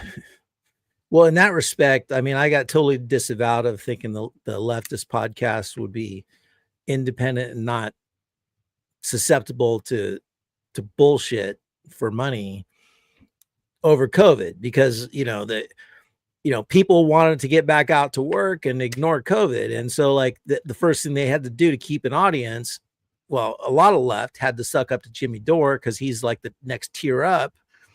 And so you see the group that circled around him all dropped the COVID stuff. And then everybody did eventually, because the public was massively uninformed and they just wanted to get out of this thing. Right. So the people that wanted to get out of it,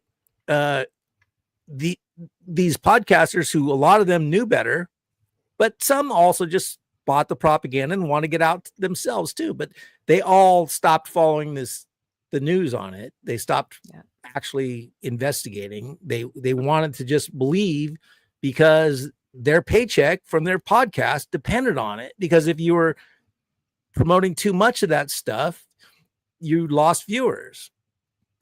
And so fuck them severely. I hate them. I have so much hate in my heart for the left that fucking stopped reporting on COVID, because we are in a bad place still, especially the kids that they all said were the least affected by this.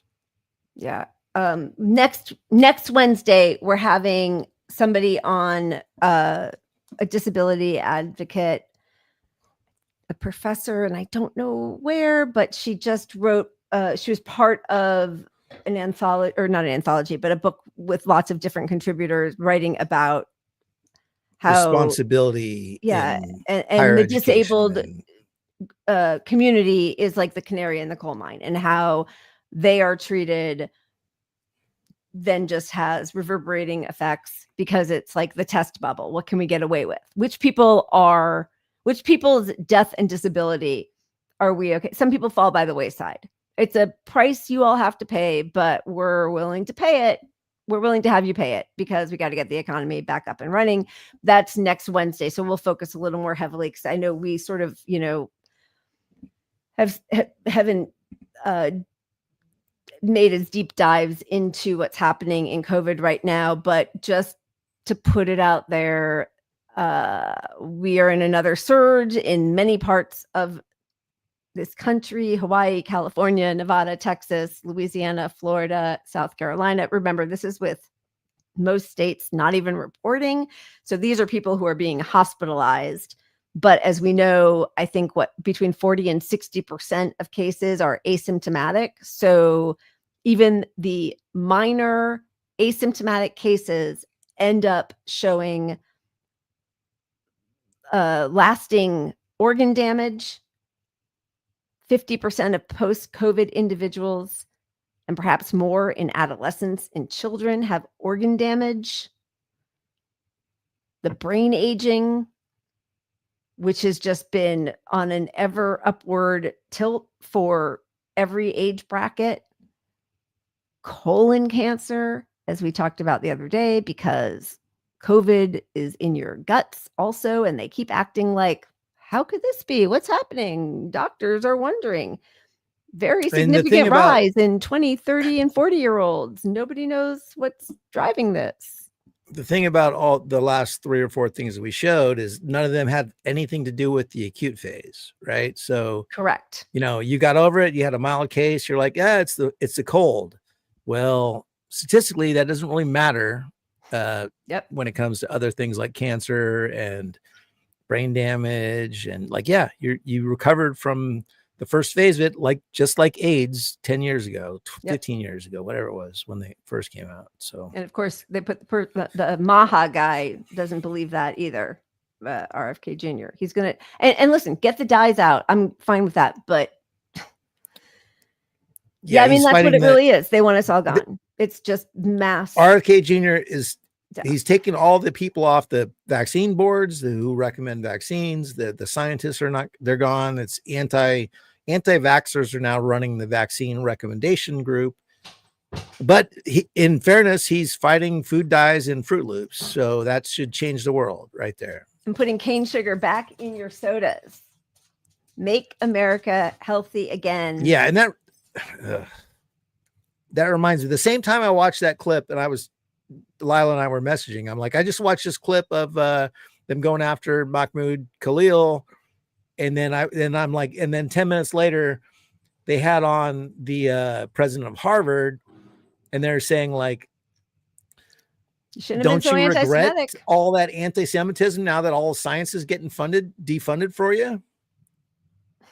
Like and the thing about taking the money from Harvard is like, yeah, it's an elite school, whatever, defund, whatever, who cares? But they're defunding all the science and a majority of our science in this country comes from these Harvard Foundation funds, and they're testing to prevent or, you know, like cure, whatever, like everything sciencey comes through Harvard. I mean, they're doing research and development, right? Like, yes. And we're cutting all that. Like, so you're making it harder to get out of this pandemic by all of that, for sure. And every other part of everything that's happening. Yes. And we're cutting all the science departments out of the EPA, science research. Yeah, but the media's interest in that interview was to get them to say, oh, should have been so anti-Semitic. Maybe meanwhile, he's a Zionist Jew. Just like that Harvard president is a Zionist Jew. Absurd. I've never been so self-hating as I have been these last 2 years. I can only imagine how the rest of the world views Jews. It is horrifying on so many levels. It makes me sick to my stomach. I'm like, it's disgusting. Well, most of us are past the racist view of things like that, and we just look at Zionism itself. Well, I mean, thank you for saying it, but we need more Jews in power, leaders of temples and organizations who have always been like, oh, Israel, and send people to Israel, and it's the liberal Zionism, the only democracy. No, the fuck it isn't. It's been an apartheid state, occupying nation for decades. And yeah, I mean, thank you. I see people saying that. And I mean, I'm also tremendously ashamed to be an American. I will drink to that. Yeah. All right, let's wrap this thing up before we depress every single person. Happy positive, another happy positive show. I feel like we can't just blame ourselves for being sad. It's not our fault. We're just reacting to what's happening. But it is not I want people to enjoy their moments with us also. So I'm sorry if I brought everybody down. All right. Sometimes it's a cathartic show. Yeah. Not as fun. But Drink we all more. need to have some solidarity with each other, that we're not losing our minds. Yeah. This is all happening. Yeah. We're seeing it. We're watching it. We need to change it. But support your local neighbors as much as you can. Yeah. Start joining some UBI groups. That's right. Start helping people locally, at least. And raise hell, protest, boycott. Do all that stuff. And can't wait to get into the Hunter Biden fiasco, which was also a podcast, and Russiagate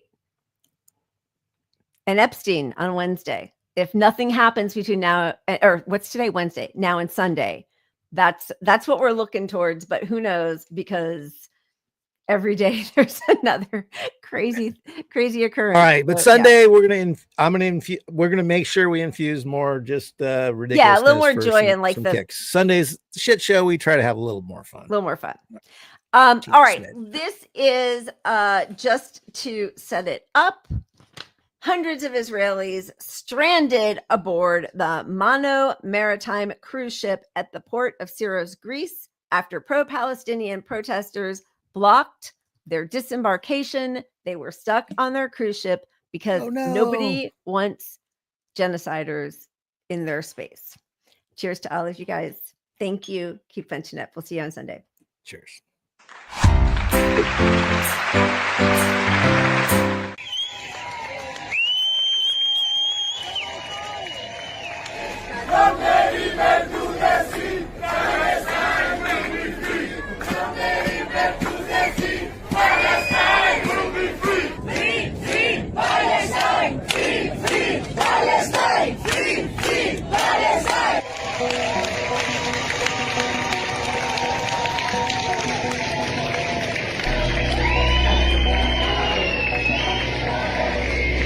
Ως τη λευτεριά, Σιτσιρό, ούτε πουθενά, με την Παλαιστίνη, ως τη λευτεριά.